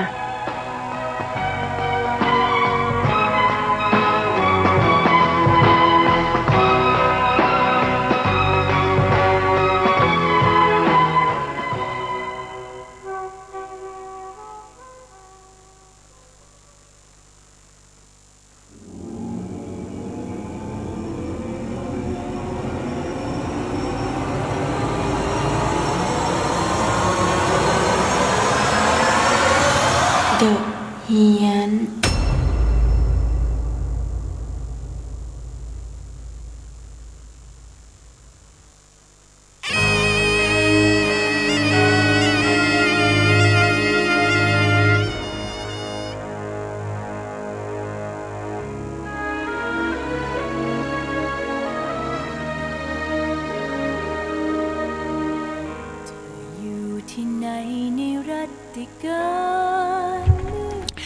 เที่ยงคืน21 นาทีนะก็กลับเข้าสู่เดอะเหียนจ้ะวันนี้ก็มีไปดับไม้ทำไมนะงงเลยกินน้ำอะโวคาโดละอ่อนเดี๋ยวมึนคือมันดีเกินมันมีประโยชน์มากมันมีประโยชน์เกินไปมันไม่เหมาะกับฉันนี่กินทุกวันทำให้เราร่างกายเพี้ยนคุณสมบัติของมันมีมากกินทุกวันนั่นแหละวันนี้ก็มีเรื่องของคุณไสมนต์ดำมาฝากวันนี้วันพระนะเราต้องเล่าเรื่องคุณไสทีเนี่ยใช่ มันเข้ากันว่าพูดถึงคุณไสแล้วคนลุกเลย ออกไปเดินเจอณจังงันคุณไสเนี่ยพจนานุกรมเขาพูดเพราะเนาะคุณไสใช่มันจะไปเรียกไอ้ใสมาแหละคุณสังคุณใสคุณใสพจนานุกรมฉบับราชบัณฑิตยสถานนะก็ให้ความหมายว่าคุณใสคืออาถรรพ์คือพิธีทำร้ายต่ออมิตรหรือผู้ที่เป็นศัตรูโดยเสกสิ่งใดสิ่งหนึ่งเข้าไปในตัวหรือฝังรูปฝังรอยหรือเรียกกันว่าทำคุณใสผู้ที่ถูกกระทำก็เรียกว่าถูกคุณใสคำว่ามนคือถ้อยคำอันศักดิ์สิทธิ์ที่บริกรรมเพื่อให้สำเร็จตามความประสงค์เช่นโบราณใช้เวทมนต์ในการรักษาโรคบางอย่างบางทีก็ใช้ควบคู่กับคำว่าคาถาเป็นเวทมนต์คาถาส่วนคำว่าดำเนี่ยดำก็คือเป็นการแบ่งสายดำสายขาวคือคุณไสมันมีอยู่2ทางคือสายขาวและสายดำสายขาวก็คือไปในทางดีว่างั้นเถอะก็คือช่วยเหลือผู้ถูกกระทำป้องกันการกระทำจากผู้อื่นเป็นต้นส่วนสายดำนะก็คือสายละออเนี่ยนะก็ใช้ไปในทางที่ไม่ดีทำร้ายผู้อื่นให้ได้รับความลำบากทั้งกายใจต่างๆนานาทำให้เป็นบ้าเสียสติกดแค้นอะไรกันมาเสียชีวิตได้ นี่คือความหมายนะต่อไปประเภทของคุณไสมีอยู่4ประเภทมีอยู่4ประเภทอันนี้แบบไทยๆนะไม่ได้คุณไสมีทั่วโลกนะทั่วโลก มูดูก็มีอียิปต์ก็มีอิสลามยังมีเลยคุณใส่ มีหมด มีหมด อิสลามยิ่งหลายแหล่ง ยิ่งหลายแหล่งเขมรอย่างเงี้ย โอ้ นะ โหสุดยอดอัน แต่ ดั ว่า บหนึ่งเลย คุณใส่แบบไทยๆเรามีอยู่4ประเภท ก็คือ 1. สายเสกเข้าท้อง สายเสกเข้าท้องนี่เป็นคุณใส่ระดับต่ำเตี้ยเลี่ยดินมาก เสกหนังควายเข้าท้องเนี่ย มักจะปล่อยของกันในวันโกนวันพระอย่างวันเนี้ย โอ้วันนี้เราห้อยพระ หรือวันเสาร์วันอังคาร เพราะว่าเป็นวันแรง โดยใช้คาถากำกับบทเดียวกันหมด สามารถทำได้หลายแบบ ที่เรารู้จักก็จะเป็นหนังควายใช่ไหม เอาใส่ได้ตั้งแต่เหรียญปากผี เหรียญปากผีเป็นตะปูเป็นเส้น ส ผม นิมเคลอะเคลอะ เป็นเส้นผมเป็นหนัง ผ้ามัตราสัง ผ้าห่อศพ ได้หมด ได้สายสิญจน์ห่อศพ ตะปู ตอกฝาโลง อันนี้เป็นประเภทของประเภทหนังสัตว์ หนังควายหนังหมูหนังงูได้หมด อันนี้ประเภทหนัง แรกเริ่มเนี่ย คือเสกเข้าไปเนี่ยมันจะขนาดเท่ากล่องไม้ขีดเขาไม่ได้เสกเป็นตินใหญ่ๆนะเสกแค่เนี่ย นิดเดียว แล้วก็เขียนคาถาลงไปแล้วก็ปล่อยออกไปหาเหยื่อเข้าท้องปุ๊บมันจะปองล่ะมันจะปองออกอาการก็ผิดสำแดงเกิดขึ้น ข้าวปลาไม่กินมือลอยแป่งน้ำลายย้อยเตยๆอย่างเงี้ยนะหรือนอนไม่หลับกระสับกระส่ายกระสับตับพิการอาหารไม่ย่อย บางรายอาจจะเสกซากงูตายทั้งตัวเข้าไปซากงูตายโอ้หายากนะ น่ากลัวนะ หายากนะ เคยเห็นแต่หนังควายนะ เคยเห็นแต่ซากอันนั้นคางคก มีด้วยเหรอ อ้าวมันแห้งติดถนนมันยังเหลือเป็นตัวเป็นตนอยู่นะใช่ไหมคุณใสระดับนี้เป็นคุณใสที่ชั่วร้าย ผู้กระทำตั้งใจจะเอาให้ถึงตาย พวกโดนเสกเนี่ยนะหากไม่รีบแก้ก็เสียชีวิตได้ วิธีแก้ก็คือเสกน้ำมนต์ให้กินแล้วก็ขับของออกมา ส่วนใหญ่จะมารู้ว่าโดนอะไรก็ตอนขับของนี่แหละเพราะว่าพอไม่สบายปวดหัวตัวร้อนก็ไปเอ็กซเรย์ดูสิปวดท้องเนี่ยเป็นอะไรปรากฏว่าไม่เจอเอ็กซเรย์ไปตั้ง10 โรงพยาบาลก็ตึ้งเจอแต่ยกเว้นว่ากลืนไปเองนะมีนะพวกกลืนตะปูไปนี่นะอันนั้นพวกเล่นกลพวกลองของไงเขาบอกว่าคนเกิดวันอังคารส่วนใหญ่จะไม่โดนคุณใสประเภทเสกเข้าท้องนี้เพราะวันอังคารนี่โดนดวงแข็งกับคนเกิดวันเสาร์5ซะอีกนะคนวันอังคารนี่ก็ไม่ต้องกลัวคุณใสประเภทนี้ประเภทที่2เป็นคุณใสแบบสายควบคุมสายควบคุมนี่เป็นระดับกลางที่เราได้ยินก็คือควบคุมให้เขามารักเราเป็นต้นเช่นเสน่ห์ยาแฝดฝังรูปฝังรอยใช้หุ่นดินปั้นเขียนชื่อเหยื่อลงไปเสกปล่อยเข้าไปเอาไปฝังตามจุดต่างๆเอาไปฝังป่าช้าเอาไปฝังทางสามแพร่งบางคนก็ต้องไปฝังบ้านคนนั้นก็มีวิธีแก้ไขอันนี้ค่อนข้างยากแต่ก็ไม่ยากจนเกินไปก็คือหาอีหุ่นนั้นให้เจอแค่นั้นแหละแล้วก็จับแยกจากกันก็แก้ได้แล้วนะแต่ว่าต้องทำคืนด้วยนะทำหุ่นคืนด้วยนะซึ่งประเภทนี้อาคมแรงนะแล้วก็สะท้อนกลับไปคนทำคุณใสการทำหุ่นพวกนี้ก็จะใช้ดินที่มีอาถรรพ์ดินโป่งดิน7 โป่งดิน7 ป่าช้าถ้าในต่างประเทศก็คล้ายๆกับตุ๊กตาวูดูเป็นการเอารูปของเหยื่อมาตั้งหน้ากระถางข้าวสารปักธูปไว้เรียกชื่อซ้ำบ่อยๆปั้นตุ๊กตาแล้วก็เรียกชื่อลงไปคำล่าไม่ให้ต้องเร่งนะคือคำล่าไปเรื่อยๆทำเป็นระยะจนเหยื่อนี่จะเริ่มฝันแปลกๆกระสับกระส่ายเว่นเวอและรู้สึกเหมือนมีคนเรียกเขาถึงว่าเมื่อได้ยินเสียงคนเรียกกลางคืนอย่าขานไงมันเป็นของอย่างนี้ไงใช่ผีซ้ำดำพลอยผีลมเพลมพัดเพราะว่าเขาส่งจิตมาละคำล่ามาเรื่อยๆทีนี้พอเหยื่อเนี่ยเกิดอาการที่เรียกว่า ฝันแปลกๆแล้วก็คือของเข้าเลยเนี่ยนะหลังจากนั้นเขาก็จะใช้เข็มแทงเข้าสารหรือตัวหุ่นแทงตรงไหนคำล่าก็เจ็บตรงนั้นเลยลักษณะคล้ายกับตุ๊กตาวูดู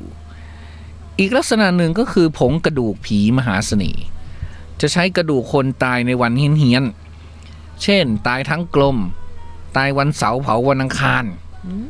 หรือเป็นกะโหลกศีรษะอะไรเงี้ยก็จะได้ผลแรงใครเขาก็จะมาตำป่นเอาไปโรยใส่อาหารให้กิน คนที่โดนเข้าไปก็กินไม่ได้นอนไม่หลับคิดถึงแต่คนที่ปล่อยของมาให้เรานะเป็นอะไรไม่รู้คิดถึงแต่พี่คนนั้นอะไรเงี้ยนะคิดถึงจนผายผอมว่างั้นอ่ะไม่รู้คิดยังไงไม่กินข้าวพี่ปลาก็เจอกระดูกผีโรยใส่ข้าวไปแล้วไงนี่ส่วนน้ำมันพลายพวกนี้ก็เป็นคุณไสยระดับต่ำนะ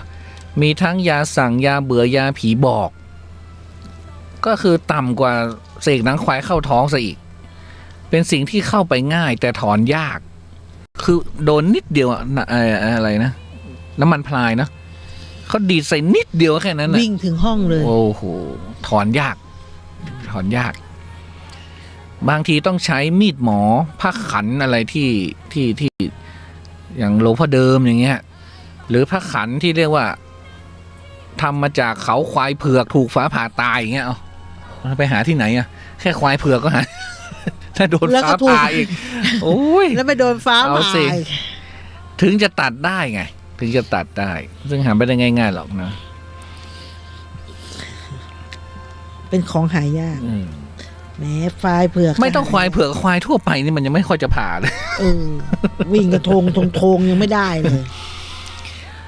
ประเภทที่3นี่เขาเรียกว่าสายป้องกัน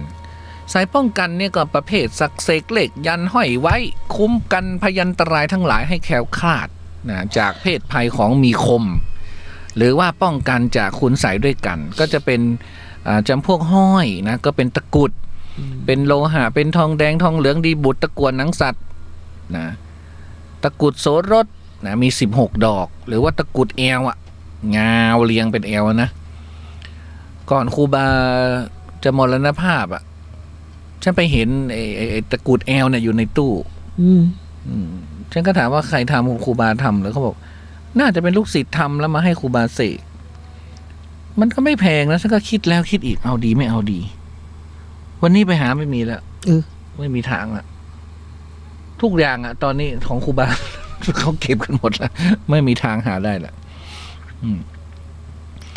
หรือว่าประเภทตะกุดที่เราใช้กันกาสะท้อนอย่างเงี้ยนะอันนี้พวกป้องกันหรือเป็นอะไรเบี้ยแก้อะไรเงี้ยนะประหลอดนี่ไม่ใช่ประหลอดวัดไข้นะจ๊ะประหลอดนี่เป็นชื่อของวัตถุลี้ลับในอากาศเป็นสายดำเอาไว้ป้องกันตัวเป็นลักษณะเป็นแท่งดำอ่อนๆใครอมประหลอดไว้จะเดินหายตัวได้เขาว่างั้นนะหรือแคล้วคลาดจากปืนผาหน้าไม้ฟันแทงไม่เข้าส่วนใหญ่เนี่ยเขาจะไปเขาเรียกอะไรดึงประหลอดนะไปตัดประหลอดไปตัดประหลอดในถ้ำตัดปุ๊บเขาจะลองทันทีเอาปืนยิงเลยทุกครั้งที่ประหลอดสำแดงเดชจะเห็นเงาดำๆยืนข้างหลังคนที่มีประหลอดเหมือนไอ้เงาดำเนี่ยมันเป็นสิ่งปกปักคุ้มครองเราระหว่างทำพิธีต้องสยบวิญญาณให้อยู่ไม่เช่นนั้นประหลอดจะดื้อแล้วใช้งานไม่ได้แล้วมันก็จะเข้าตัวเองต้องขนวิชาใช่ไหมประหลอดนี่มันเป็นเหล็กนะเหมือนเขาบอกแต่มันอ่อนนะมันอ่อนนะยันที่ป้องกันที่ขึ้นชื่อที่สุดก็คือยันเกราะเพชรก็มีทั้งเสกเป่ามีทั้งสักบางคนก็สักกลางหัวเลยยันเกราะเพชรเวลาเข้าตัวนี่จะขึ้นบนหน้าผากแล้วก็หายไปขึ้นบนหน้าผากแล้วก็หายไปวาบลงมาเป็นเกราะเพชรคุ้มครองเรานะให้รอดจากคุณไสยแรงๆหรือป้องกันจากปืนผาหน้าไม้นะเขาบอกแม้ตายไปนะยันยังติดที่หน้าผากเลยใครที่ไปเป่ายันเกาะเพชรมานะสายหลวงพ่อฤาษีนะเขาเป่ากันเขาจะมีวันด้วยนะต้องวันเสาร์5วันอะไรเขาถึงจะเป่าทำพิธีเป่า สายที่ 4สายสุดท้ายก็คือสายโจมตีสายโจมตีเนี่ยก็จะเป็นพวกหุ่นพยนต์หุ่นวัวธนูควายธนูกุมารทองพลายเนี่ยหุ่นพยนต์นี่ส่วนมากก็จะทำจากฟางข้าวผูกเป็นตัวคนเขียนชื่อเหยื่อแล้วก็ว่าคาถาแล้วก็ปล่อยมาในคืนเดือนมืดลักษณะของหุ่นพยนต์ก็จะเหมือนกับคนสัตว์เทวดายักษ์ก็คือจะเดินทื่อๆถ้าเราเห็นใครเดินทื่อๆแล้วให้ระวังไว้นะเขาอาจจะไม่ใช่คนอ่ะอาจจะเป็นหุ่นยนต์แล้วก็เข้ามาปรีเข้ามาทำร้ายเราอย่างเดียวเลยส่วนใหญ่เขาก็จะเอาไว้เฝ้าบ้านเอาผูกไว้กับบ้านแขกไปใครมาก็คือโอ้เห็นคนเดินไปเดินมาตลอดเวลาเขาเรียกว่าหุ่นพยนต์มันก็คือหุ่นยนต์นั่นแหละแต่เขาเรียกหุ่นพยนต์นะนอกจากใช้ไปโจมตีฝ่ายตรงข้ามแล้วก็เอาป้องกันตัวได้บางคนก็มีหุ่นพยนต์ไว้ป้องกันปีศาจมารังควานนะก็คือสายนี้เรียกว่าใช้งานคุ้มอ่ะเพราะว่ามันไม่ต้องเลี้ยงอะไรไงหุ่นพยนต์นี่มันไม่ต้องเลี้ยงอะไรแล้วมันไม่มีหัวเหรอนะไหนหุ่นพยนต์มีเขาก็ปั้นให้เหมือนคนนั่นแหละฉันเคยมีอันหนึ่งหุ่นพยนต์แล้วก็เอาไว้ทำอะไรตอนนั้นอะใช้ได้ผลจริงๆนะแต่เดี๋ยวนี้ไม่ค่อยได้ใช้ละตอนนี้ใช้ตัวเองถ้าตู้เคยใช้ตู้ต้องรู้ว่ามันมีหลักการยังไงทำไมคนถึงเข้าไปใช้หุ่นพยนต์เนี่ยมันไม่เหมือนกุมารทองเราต้องเลี้ยงใช่ไหมแต่หุ่นพยนต์เนี่ยเขาปั้นไม่ใช่ปั้นเขาทำมาเป็นเล็กๆเอาเชือกพันบ้างอะไรพันบ้างก็คือเวลาจะใช้อ่ะก็เรียกใช้ได้เลยไม่ต้องเลี้ยงไม่ต้องอะไรต่อไปมนต์ดำเขมรอันนี้เมื่อกี้มนต์ดำไทยคุณสายไทยเนาะต่อไปมนต์ดำเขมรไสยศาสตร์เวทมนต์คาถาอาคมเลขยันต์มันจะไม่สำเร็จผลเลยถ้าไม่มีอำนาจจากสมาธิจิตนะเพราะสิ่งพวกนี้มันเกิดมาจากสมาธิจิตนะแต่มันเป็นสมาธิที่เป็นมิจฉาสมาธิเอาไปใช้ในทางที่ไม่ถูกต้องแค่นั้นเองว่าเขาอาจจะใช้สมาธิโดยการสวดมนต์ก็ได้นั่งสมาธิก็ได้ภาวนาปลุกเสกก็ได้นะเขาก็เรียกเป็นไสยศาสตร์ทั้งนั้นอันนี้มันก็ใช้เพื่อประโยชน์ตัวเองประโยชน์ตัวเองประโยชน์คือบางทีรับทำให้เขาก็อยากได้เงินแค่นั้นอ่ะเขาจ้างใช่ไหมจ้างเขาจ้างก็อยากได้เงินก็ทำแค่นั้นไม่ได้คำนึงถึงคุณธรรมความถูกต้องจารีตประเพณีอะไรทั้งนั้นอะไรที่ได้เงินเขาทำหมดมันก็เป็นอย่างนั้นก็เลยมีอาชีพที่เรียกว่าอาชีพคนเล่นของคนทำของเนี่ยนะก็จะเป็นถ้าเป็นสิ่งที่จับต้องได้ก็ประมาณว่ารับจ้างฆ่ามือปืนอะแต่ถ้าเป็นพวกไสยศาสตร์ก็เลยพวกนี้เนี่ยพวกเล่นของเพราะว่าบางทีเนี่ยเล่นของเนี่ยมันจับไม่ได้ไงเธอมันไม่เหมือนมือปืนใช่ไหมมือปืนเนี่ยยังรู้ใครไปยิงใช่ไหมแต่ส่งของมาเนี่ยตำรวจจะไปจับยังไงอ่ะส่งหนังควายเข้ามา ใช่ไหมคือมันไม่ผิดกฎหมายบ้านเมืองอะนะว่างั้นเถอะไม่สามารถตรวจพิสูจน์หาหลักฐานตำรวจศาลอะไรเขาก็ไม่ฟังอ่ะเพราะมันเป็นของอะไรมันก็เลยกลายเป็นก็ต้องใช้กฎแห่งกรรมไปนะของเขมรที่น่ากลัวมีหลายอย่างไม่ว่าจะเป็นฝังรูปฝังรอยน้ำมันพลายสั่งเป็นสั่งตายได้เสกหนังควายตะปูตอกฝาโลงเข็มดินอาถรรพ์เศษแก้วป่นก็มีใบมีดโกนก็มีอันที่สี่ก็คือพวกลมเพลลมพัดนะปล่อยของผู้ถูกกระทำก็จะได้รับผลถึงแก่ความตายนะสองมีอาการบ้าเสียสติสามรักหลงงวยงง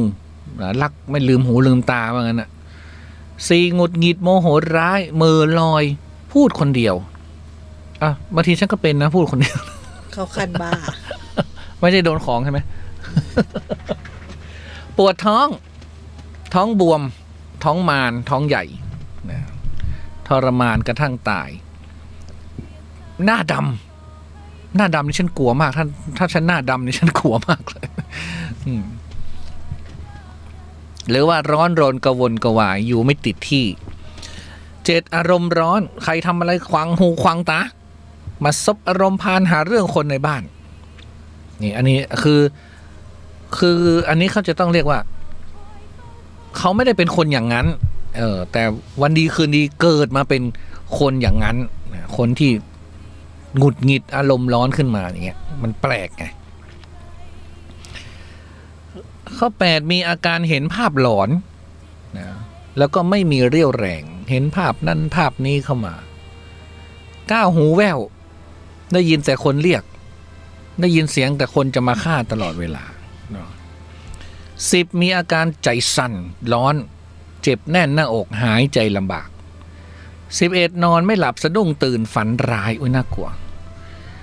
12กินข้าวกินปลาไม่ได้มองเห็นภาพหลอนขี้หวาดกลัวหวาดระแวงกลัวคนมาฆ่าไม่กล้ากินอะไรกระทั่งก็หมดแรงถึงแก่ความตายเพราะไม่ได้กินข้าว13อาเจียนเป็นเลือดแล้วไม่ใช่เลือดนั้นจะมันเป็นไม่ใช่กินเลือดอ่ะมันเหม็นเน่า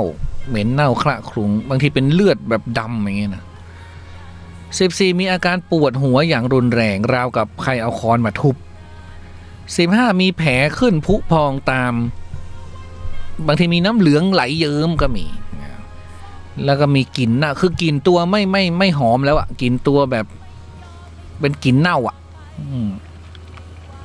16เจ็บปวดตามเนื้อตัวปวดต้นคอท้ายทอยโอ้ตายละหรือว่าปวดซี่โครงด้านซ้ายเจ็บปวดราวกับถูกอะไรทิ่มแทง17มีอาการคันไปทั้งตัวไม่ทราบสาเหตุ18มักปวดที่หัวเข่าเอาตายละปวดข้อเท้าฉันเป็นหมดเลยนะข้อมือบวมเหมือนถูกหนังยางรัดไว้เป็นเวลานาน19นิ้วมือนิ้วเท้ามีลมขังแข็งเกร็งออกอาการบิดเบี้ยวเหมือนคนเป็นอัมพฤกษ์เจ็บปวดทรมาน20บางคนนี่ก็มีอาการปวดสะเอวเหมือนมีอะไรจิกกัดตัวอยู่ตลอดเวลาติดต่อกันเป็นเวลานานบางรายก็บ้านแตกสะแรกขาดเลิกราทะเลาะเบาแหวงปัญหารุมเร้าอันนี้ก็คือเรียกว่าเริ่มทำอะไรไม่ขึ้นแล้วล่ะเนาะสุดท้ายวิธีสังเกตว่าคุณถูกคุณใส่หรือไม่ละเพ้อเจ้อเดินไปเรื่อยไม่สังเกตสิ่งรอบข้างก่อน1นกกาเหว่าร้องก้านกกาเหว่าเขาว่าเป็นนกผีหรือเป็นนกคุณใสที่หมอผีส่งมาหาเราเป็นอันดับ1นะนกกาเหว่าบางทีมันมาแบบกลางคืนฝนตกแดดออกไม่รู้เห็นแต่เห็นนกกาเหว่าอย่างเงี้ยหรือบางทีเห็นตอนตีสองอย่างเงี้ยอันนี้ระหว่างตีสองนี่จะเป็นหนังควายกับตะปูนะและที่มันร้องอยู่ทุกวันหลังมองนั่นอะไรก็เอากระว่ามันร้องกระว่าอย่างนี้เหรอกระว่าไม่อันมันร้องปกติอันนี้มันคือต้องแบบผิดสังเกตอะอยู่ๆมันก็มาหาเราอย่างเงี้ยกลางคืนอย่างเงี้ยเหรอมาหาเราใช่เนี่ยหลังมอมีอยู่ตัวมันร้องได้ทั้งวี่ทั้งวันมันก็คงจะมีคนโดนแถวนั้นใครสังเกตได้มันก็คงจะก็เขาปล่อยมากับนกกาเหว่านะแต่อย่าไปโทษนกกาเหว่าทุกตัวนะบางตัว อาจจะร้องธรรมชาติไม่รู้มันแหกปากอยู่ทุกวันนั่นน่ะกาเหว่าอันที่2ให้สังเกตนกกาอีกาเนี่ยนะอีกาเนี่ยเป็นนกเปรตระวังอีกาเนี่ยเป็นนกเปรตคืออีกาเนี่ยมันจะไปทำลายคนที่กำลังจะถูกคนทำลายคนที่กำลังทำคุณใสทำลายพิธีหรือว่าทำลายพิธีเพราะอีกามันชอบคาบชอบแย่งชอบขโมยอะไรอย่างนั้น3นกกระปูดนี่เหมือนนกกาเหว่านะแต่อันนี้ไม่ได้หมายความว่านกกระปูดทุกตัวนะหมายความว่าบริเวณนั้นเนี่ยไม่เคยมีนกกระปูดเลยวันดีคืนดีนกกระปูดบินมาอย่างเงี้ยอย่างบ้านเธอมันไม่มีใช่ไหม วันดีคืนดีนกกระปูดบินไปแถวนั้นก็ต้องระวังอันที่ 4นกกิ้งโครงนกพรดกนกอีแพทย์คอขาวเป็นนกที่ชอบร้องตอนกลางคืนนะชอบร้องตามป่าเป็นส่วนมากสัตว์พวกนี้เป็นสัตว์อัปมงคลนะจะพากันมาร้องเมื่อใกล้ๆที่พักหรือว่าใกล้ๆคนที่ถูกคุณใส่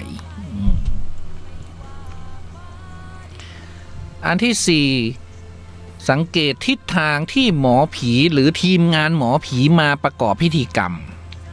นะโดยมากเขาจะเลือกเอาทิศตะวันออกและทิศเหนือก็คือวันดีคืนดีก็มีคนแปลกหน้ามาบ้านเราทางทิศตะวันออกทิศเหนืออะไรเงี้ยต้องระวังเพราะเขาจะใส่ของทางทิศตะวันออกเพราะว่าคำว่าออกตรงข้ามกับคำว่าเข้าเขาใส่ขาออกมาแล้วมันก็จะมาเข้าเราไงต้องสังเกตทิศนั้น 5. สิ่งที่เราพบเห็นในตอนเช้าหมอกไม่ใช่ทีมงานเขาจะมาทีมงานหมอผีเนี่ยเช่นใครไม่รู้ปักธูปไว้เงี้ยแล้วมีอาหารคาวหวานมีพวงมาลัยมีบายสีมีตุ๊กตาอะไรแปลกๆเขาจะทิ้งไว้ต้องระวังอย่างเงี้ยโรยผักโรยดอกไม้ไว้เงี้ยมาตั้งหุ่นไว้เงี้ยแต่ถ้ามาสถานนี่มันพูดยากเนาะใครก็มาจุดธูปได้อีกหน่อยมันต้องมีคอนเทนต์หรือว่าอยู่ดีเอาพวงมาลัยมาแขวนต้นกล้วยอย่างเงี้ยมันผิดสังเกตไงมันผิดสังเกตเนาะเขาจะมีทีมงานพวกเนี่ยพวกเนี้ยระวังอันที่ 6สังเกตดีๆจะพบว่าในเวลากลางคืนหรือแม้แต่ในกลางวันเนี่ยจะตอนที่ผู้ถูกคุณใส่ไม่เห็นหรือไม่ได้สนใจจะมีหมอผีมาป้วนเปี้ยนเนี่ยคนแปลกๆเนี่ยคนแปลกๆเนี่ยบางทีก็แฝงมาเป็นอันนี้ก็มีนะเนี่ยเป็นคนขายของก็มีนะเนี่ยอย่างเงี้ยมาด้อมๆมองๆไหมด้อมๆมองๆเงี้ยนี่มันนางละออชัดๆเนี่ยเธอรับจ้างใช่ไหม รับจ้างปล่อยของใช่ไหมฉันคุณขนาดนี้นะ7วันไหนที่พวกหมอผีนิยมทำคุณใสมันทำได้หมดอาจเสาร์อาทิตย์เนาะแต่ส่วนมากเขาจะทำวันเสาร์กับวันอังคารเพราะนั้น2วันนี้ก็ต้องระวังเนี่ยมีคนมาด่อมๆมองเดือนที่เขาชอบทำก็คือในช่วงเข้าพรรษา3เดือนนะเขาชอบทำนะเพราะว่ามันเป็นถือเคล็ดของเข้าเนี่ยสัตว์ประเภทใดที่สามารถเห็นของลี้ลับเช่นสุนัขเห่าแปลกๆคางคกจิ้งจกตุ๊กแกอะไรเงี้ยสังเกตการแต่งตัวของพวกนี้เช่นสะพายย่ามเนี่ยสะพายกระเป๋าเนี่ยแต่ไม่ใช่ทุกคนนะอันนี้เขาอาจจะเป็นเซียนพระก็ได้ แต่งตัวมาคนทำของเนี่ยนะแต่ส่วนมากเขาใส่เอี้ยมกันหมดเลยเธอไว้ใจไม่ได้แล้วไว้ใจพวกใส่เอี้ยมไม่ได้ละเนี่ยอยู่ดีๆมากวาดบ้านเราฮะต้องสังเกตมันเป็นอย่างนั้นเนี่ยอย่างเงี้ยอีป้านี่ก็รับจ้างเนี่ยหิ้วกระเป๋าเนี่ยในกระเป๋านี่มีแต่ของนะมีแต่ของมีสายสิญจน์เนี่ยห้อยย่ามอย่างเงี้ยเนี่ยอยู่ดีไหว้ประตูเราเลย ต้องระวังอีก10 นาทีแล้วตาจะปิดอยู่แล้วเนี่ย10 นาทีนั่งหลับสับพงก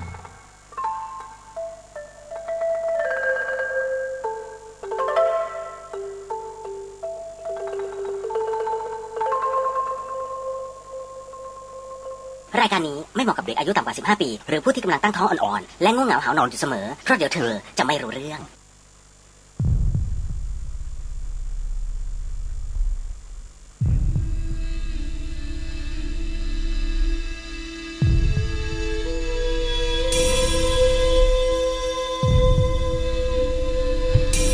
ฟังหูไว้หูนะ เวลามีไม่มาก เรื่องนี้ก็จะเป็นเรื่องที่เขาบอกว่าเป็นเรื่องของห้องเดียวที่เหลือนะ ห้องเดียวอีกละเมื่อวานก็ห้องเดียวนั่นแหละ ไม่ใช่ เมื่อวานบ้านเช่าอะไรสักอย่าง อันนั้นมันเป็นบ้านอันนี้เป็นห้อง เธอก็วนเวียนอยู่ในบ้าน คือห้องนั้นเนี่ยเขาขังวิญญาณไว้เมื่อวานเนี่ยฉันจำได้อยู่ อันนี้ไม่ใช่ อันนี้เขาบอกว่าคุณน้ำฝนเนี่ยเขามาทำงานอยู่ที่จังหวัดนนทบุรีมากับเพื่อนอีก2 คนซึ่งมาโดยกระทันหันมากคือต้องมาหาห้องเอาดาบหน้านั่นแหละเมื่อวานมหาลัยไงโดยที่ไม่ได้ดูหรือเลือกห้องไว้เลยพอมาถึงก็แวะไปสมัครงานก่อนแล้วค่อยหาห้องก็จนได้ห้องก็ไปถามหาหอพักแถวว่ามีห้องว่างหรือไม่เจ้าของหอก็อึงก็ตอบไปว่าไอเราก็ห้องไหนก็ได้อ่ะเนาะเพราะมันไม่มีห้องแล้วไงก็ไม่ต้องเสียเวลาวันสุดท้ายผ่านไปสัก2-3 นาทีเจ้าของหอก็บอกว่ามีห้องว่าง1 ห้องเราจึงตัดสินใจเอาเพราะหอนี้ติดตลาดติดเซเว่นและที่สำคัญติดโรงงานที่เราได้ทำด้วยแหละเดินทางไปมาสะดวกพอได้กุญแจก็เปิดประตูเข้าห้องครั้งแรกคือห้องน่ากลัววังเวงดูเก่าทรุดโทรมมากผนังห้องคือมีรอยคราบที่ติดแผ่นอะไรต่อมีอะไรเต็มไปหมดเรากับเพื่อนก็หันมองหน้ากันเอาไงดีวะแต่เราก็เลือกไม่ได้อยู่แล้วก็คือต้องอยู่อ่ะคืนแรกประมาณสัก20 ทุ่มเนาะคนก็ยังเดินผ่านไปมาหน้าห้องผ่านจนถึง3 ทุ่มทุกอย่างก็คือพอ3 ทุ่มแล้วทุกอย่างเงียบมากเงียบจนตกใจเราเพื่อนก็เข้านอนตามปกติคืนแรกก็ได้ยินเสียงจากข้างในห้องน้ำดังก๊อกแก๊กกับเสียงน้ำไหลเองบ้างและเสียงจากนอกห้องเหมือนของชิ้นใหญ่ๆมันหล่นดังตึกแต่ออกไปดูก็ไม่มีอะไรนะคะเป็นแบบนี้ทุกคืนเลยเวลาก็ผ่านไปเข้า1 เดือนเราก็เจอเหตุการณ์แบบเนี้ยซ้ำๆซากๆเวลาเราออกจากห้องนี้ก็จะเห็นสายตาของคนอื่นมองเราแปลกๆและหน้าห้องก็มีน้ำแดงที่เป็นขวดแก้วบ้างขวดพลาสติกบ้างตั้งอยู่เริ่มสังเกตแล้วตั้งอยู่สัก 4-5 ขวดเป็นประจำและก็ถูกเปลี่ยนเป็นประจำตอนแรกก็คิดว่าเขาเอามาวางทิ้งแต่ทำไมดูใหม่ทุกวันเนาะด้วยความสงสัยจากน้ำแดงเสียงในห้องนอนเสียงนอกห้องสายตาคนในหอเราตัดสินใจไปถามน้องข้างห้องดูดีกว่าว่าน้องเขาทำไมมองเราแบบนี้ดูแปลกๆน้องคนนั้นก็ทำหน้าเลิกลักดูลังเลที่จะตอบเหมือนพี่เจ้าของหอเลยน้องก็เลยถามเรากับว่าพี่ใช่คนที่เช่าห้องนั้นไหมเราก็ตอบว่าใช่น้องมันเลยตัดสินใจเล่าให้ฟังว่าก่อนหน้าปีเนี่ยที่น้องจะมาอยู่เนี่ยประมาณ1 ปีมีคนแก่ช็อกอยู่ในห้องน้ำเสียชีวิตในห้องน้ำนั่นแหละและวิญญาณคือเฮี้ยนหนักมากหลอนชาวหอทุกคืนแล้วก็พี่สังเกตไหมว่าพอเข้าไป3 ทุ่มแล้วทุกอย่างคือสงบนะคะสิ่งที่สังเกตได้ว่าพอเข้า3 ทุ่มแล้วทุกอย่างมันเงียบไม่มีคนเดินเข้าเดินออกเลยเจ้าของหอก็กลัวคนก็ย้ายออกก็เลยเชิญพระมาสวดทำพิธีในห้องนั้นแล้วก็ถูกปิดตายมาตลอดในห้องนั้นเนาะจนพวกพี่เขาเข้ามาอยู่นั่นแหละแต่หนูยังไม่ได้ยินเสียงมาจากห้องน้ำที่พี่อยู่เลยตั้งแต่เช้าก่อนพี่ย้ายเข้ามาแล้วเราได้ฟังก็ยิ่งเหวอไปใหญ่เท่านั้นก็ไม่พอนะคะน้องก็เล่าอีกว่าแล้วที่เห็นน้ำแดงตั้งไว้ที่หน้าห้องพี่ล่ะถูกเปลี่ยนใหม่ตลอดคือจุดนั้นคือจุดที่ตั้งของเส้นไหว้นะคะคราวนี้ก็ถึงจุดนั้นแล้วค่ะมีเด็กตกบันไดลงจากชั้น4คอพับหักตายหน้าชั้น3ซึ่งเป็นห้องของเราสรุปที่ว่าได้ยินมา ชิ้นใหญ่ๆสรุปของชิ้นใหญ่ๆที่ตกอยู่บ่อยๆก็ไม่ต้องถามต่อแล้วนะคะว่ามันคืออะไร เราก็ตกใจมากทำอะไรไม่ถูกทำไมเจ้าของหอไม่บอกเราก่อน รู้แบบนี้เรากับเพื่อนชวนกันย้ายออกทันทีเลยค่ะ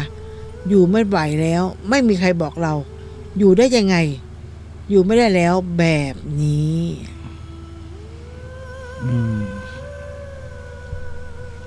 แล้วอีกตั้ง6 นาทีก็มันหมดแล้วมันจบพอดีไงเอาได้ทำยังไงล่ะนี่เธอต้องร้องเพลงแล้วล่ะ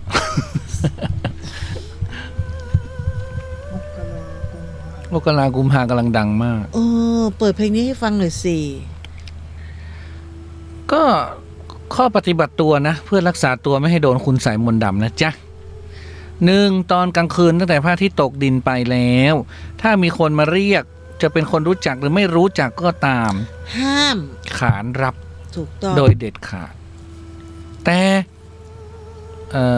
เปิดประตูรับเปิดส่องดูได้แต่ไม่ต้องมีเสียงว่าชื่อนี้นะสกุลนี้อะไรอย่างเงี้ยไม่ต้องขานรับเลยอ่ะอย่างงั้นพวกเนี้ยของจะเข้าตัวเพราะบางทีเขาส่งมาบางทีเขาปล่อยของปล่อยอะไรมาถ้าไปขานรับเนี่ยผีที่หมอผีส่งมาเขาก็จะเข้าตัวได้ง่ายเหมือนกับเปิดประตูรับเขาว่างั้นเถอะ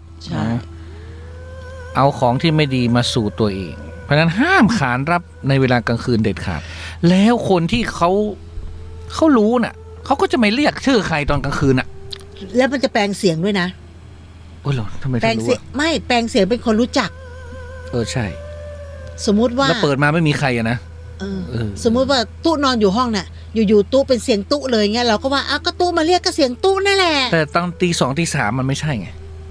มันต้องไม่ต้องบางทีเราหลับไงสะดุ้งตื่นได้ยินเสียงคนเรียกก็ขานรับไงเสียงมันคุ้นไงไม่มีสติว่างั้นนะเผลอไปคนหลับตื่นนะได้ยินเสียงก็ขานรับตอนกลางคืนหากได้ยินเสียงประหลาดหรือพบเห็นสิ่งแปลกๆห้ามทักห้ามพูดห้ามถึงใดๆทั้งสิ้นเนาะคนปากไวเนี่ยชอบทักชอบชอบนู่นนี่นั่นนะเสียงยังอ่ะนั่นนะยังโตกอ่ะยังอ่ะนั่นใครกระโดดเตะนะ3เวลาเข้าห้องน้ำมีคนมาเรียกก็ห้ามขานให้ฟังอยู่เฉยๆเพราะว่าตอนเราเข้าห้องน้ำเนี่ยมันเปิดไงทวารมันเปิดหมดทวารมันเปิดห้ามขาน 4. พบเห็นเงินทองตกอย่าเก็บที่เป็นเหรียญนะที่เป็นเหรียญนึกก็เป็นแบงค์เป็นปึกตุ๊จะไม่เก็บเหรอเพราะว่าโอ้ยงั้นก็จะยอมโดนของเถอะถ้ามันเป็นปึกอ่ะแต่เดี๋ยวนี้ก็ไม่ได้นะตุ๊เก็บไม่ได้นะ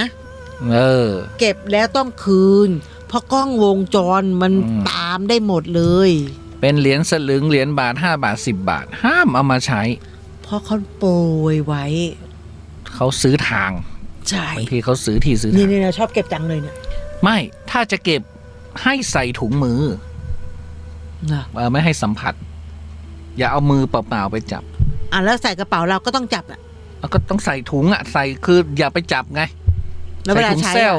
เวลาใช้ก็ใส่ถุงเซลหยิบเอาไปเราจะไปรู้ไหมเหรียญไหนเป็นเหรียญไหนปนกันหมดก็ไม่รู้ก็อย่าเก็บสิมันจะไปเก็บปลอกนี่ไม่เก็บแต่ว่าถ้าจะเก็บเนี่ยให้เอาถุงมือรองก่อนเหมือนมันเป็นโควิดอ่ะต้องทำฉีดแอลกอฮอล์หน่อยก็ได้โอ้ยไม่เอาหรอกค่ะบาท2 บาท10 บาทเดี๋ยวไปเจอลาบใหญ่ไม่ได้5พบเห็นข้าวของใช้ถ้วยจานมีดพระเครื่องพระบูชาที่ไม่ใช่ของเรานะแต่วางอยู่ให้เก็บทิ้งเสียอย่าเอาเข้ามาในบ้านแม้แต่ผ้าเครื่องด้วยนะถ้าไม่ใช่ของเราอย่าไปเอาอย่าไปโลภนะถ้ามันอยู่ในบ้านเราก็ถ้ามันไม่ใช่ของเราก็ต้องดูสิมันก็เป็นของสิมันไม่ใช่ของเราอยู่ดีมันอยู่มาจากไหนละก็6พบเห็นสิ่งอื่นๆธูปเทียนพวงมาลัยขนมของเส้นไหว้ผลไม้อย่าเอามือเปล่าไปจับถ้าจะทิ้งก็ต้องใส่ถุงมือสวมถุงพลาสติกอันนี้คือของคนอื่นหรือว่าที่เจอ ของอื่นๆที่แปลกๆทูบเทียนอะไรต่าง ที่มันอยู่ๆก็มาจะมาอยู่บ้านเราได้ไง ๆเอาทิ้งเนี่ยนะต้องใส่ถุงมือ ถ้าเป็นของเราลาแล้วอ่ะ เอาไปเกี่ยวอะไรล่ะ ไม่เกี่ยวกัน ไม่เกี่ยว อันนี้เขาใส่ของมา อ๋อ เราอย่าเอามือไปจับ 7 เสื้อผ้าที่ตากไว้ ถ้ากลัวนะคนกลัวมากๆเนี่ยคือตากไว้แล้วต้องเฝ้า เขาคน หรือว่าตากให้มิดชิด คนโบราณเนี่ยเขาไม่ให้เอาผ้าไป ตากกลางคืน ทั้งคืนเขาบอกว่ากระสืออ่ะ มันจะมาเช็ดปาก ใช่ หรือว่าทางที่ดีก็ตากแห้งก็เก็บเลย ไม่หรอกคนโบราณเขาเรียกว่ากุศโลบาย ก็คือเก็บผ้าเก็บผ่อนให้มันหมดก่อนพระอาทิตย์ตกดิน เพราะว่าซักผ้าแล้วแห้งอ่ะจะไปตากน้ำค้างทำไมมันขี้เกียจบ่งบอกถึงความขี้เกียจเขาไม่ให้ตากน้ำค้างเขาก็เลยไม่รู้จะสอนเด็กยังไงไงก็เลยบอกว่าถ้าตากไว้เนี่ยกระสืออะดึกๆมามันจะมาป้ายมันไปกินอะไรมันก็จะมาเช็ด แล้วคนที่เราเอามาใช้มันก็จะเป็นกระสือต่อไปเด็กก็จะกลัวไงซักผ้าพอแห้งปุ๊บรีบเก็บกันใหญ่เลยอ่ะ อันที่ 8 ของขวัญของรางวัลที่มีคนมามอบให้จะเป็นพระเครื่องพระบูชา หากสังเกตที่สี หากว่าเป็นสีดำให้เพ่งเล็งเป็นพิเศษ พระเครื่องต้องดูหน้าอกว่าพระมีรูทะลุหรือไม่ หากว่ามีอกขององค์พระมีรูทะลุไม่ควรเก็บไว้เป็นอัปมงคลเรียกว่าถังแตกทำมาค้าไม่ขึ้นยากจนยิ่งว่ายิ่งยากจนตรงฐานพระด้านล่างหงายขึ้นมาสังเกตดูบางทีเขาใส่อะไรไว้หรือเปล่าที่มันจะเป็นกวงๆใช่ไหมหงายขึ้นมาดูถ้ามันเป็นอะไรไม่ดีก็เอาออกคือบางทีเนี่ยคนชอบเอาของยัดไว้ที่พระพุทธรูปเพราะคิดว่าพระพุทธรูปปลอดภัยคนเราเคารพพระถูกไหมแต่คนมันเอาอะไรสิ่งไม่ดีเอากระดูกผีตายโหงอะไรยัดมีต้องเอาออก 9 คนบ้าใบ้ก็คือว่าคือคนแปลกๆนะเอาของมาให้เนี่ยอย่ารับนะและอันที่ 10ก็คือเจริญเมตตาภาวนาสวดมนต์ไหว้พระไปแค่นั้นเนี่ยก็เป็นเคล็ดลับเนาะเอาหมดเวลาแล้วจ้ะวันนี้คุยเรื่องหนักมากวันนี้เราออกไม่ไหวแล้วเรื่องหนักวันนี้เราเรื่องหนักวันนี้วันพระไงของจะออกอันนี้ละออไม่ได้ของเข้านะของละอออกไม่ไหวจริงๆวันนี้ไม่ไหวจริงๆของละออจะออกจากล่างพอหมดเวลาปุ๊บดีคือทุกอย่างดูสิรีเซ็ตหมดเลยค่ะไม่ได้ทำอะไรเลยก็ขอแผ่เมตตาไปยังทุกสรรพสัตว์สรรพวิญญาณสรรพเจ้ากรรมนายเวรเจ้าหนี้เจ้าสินแล้วก็คุณใสทั้งหลายนะที่แล้วก็ทุกดวงจิต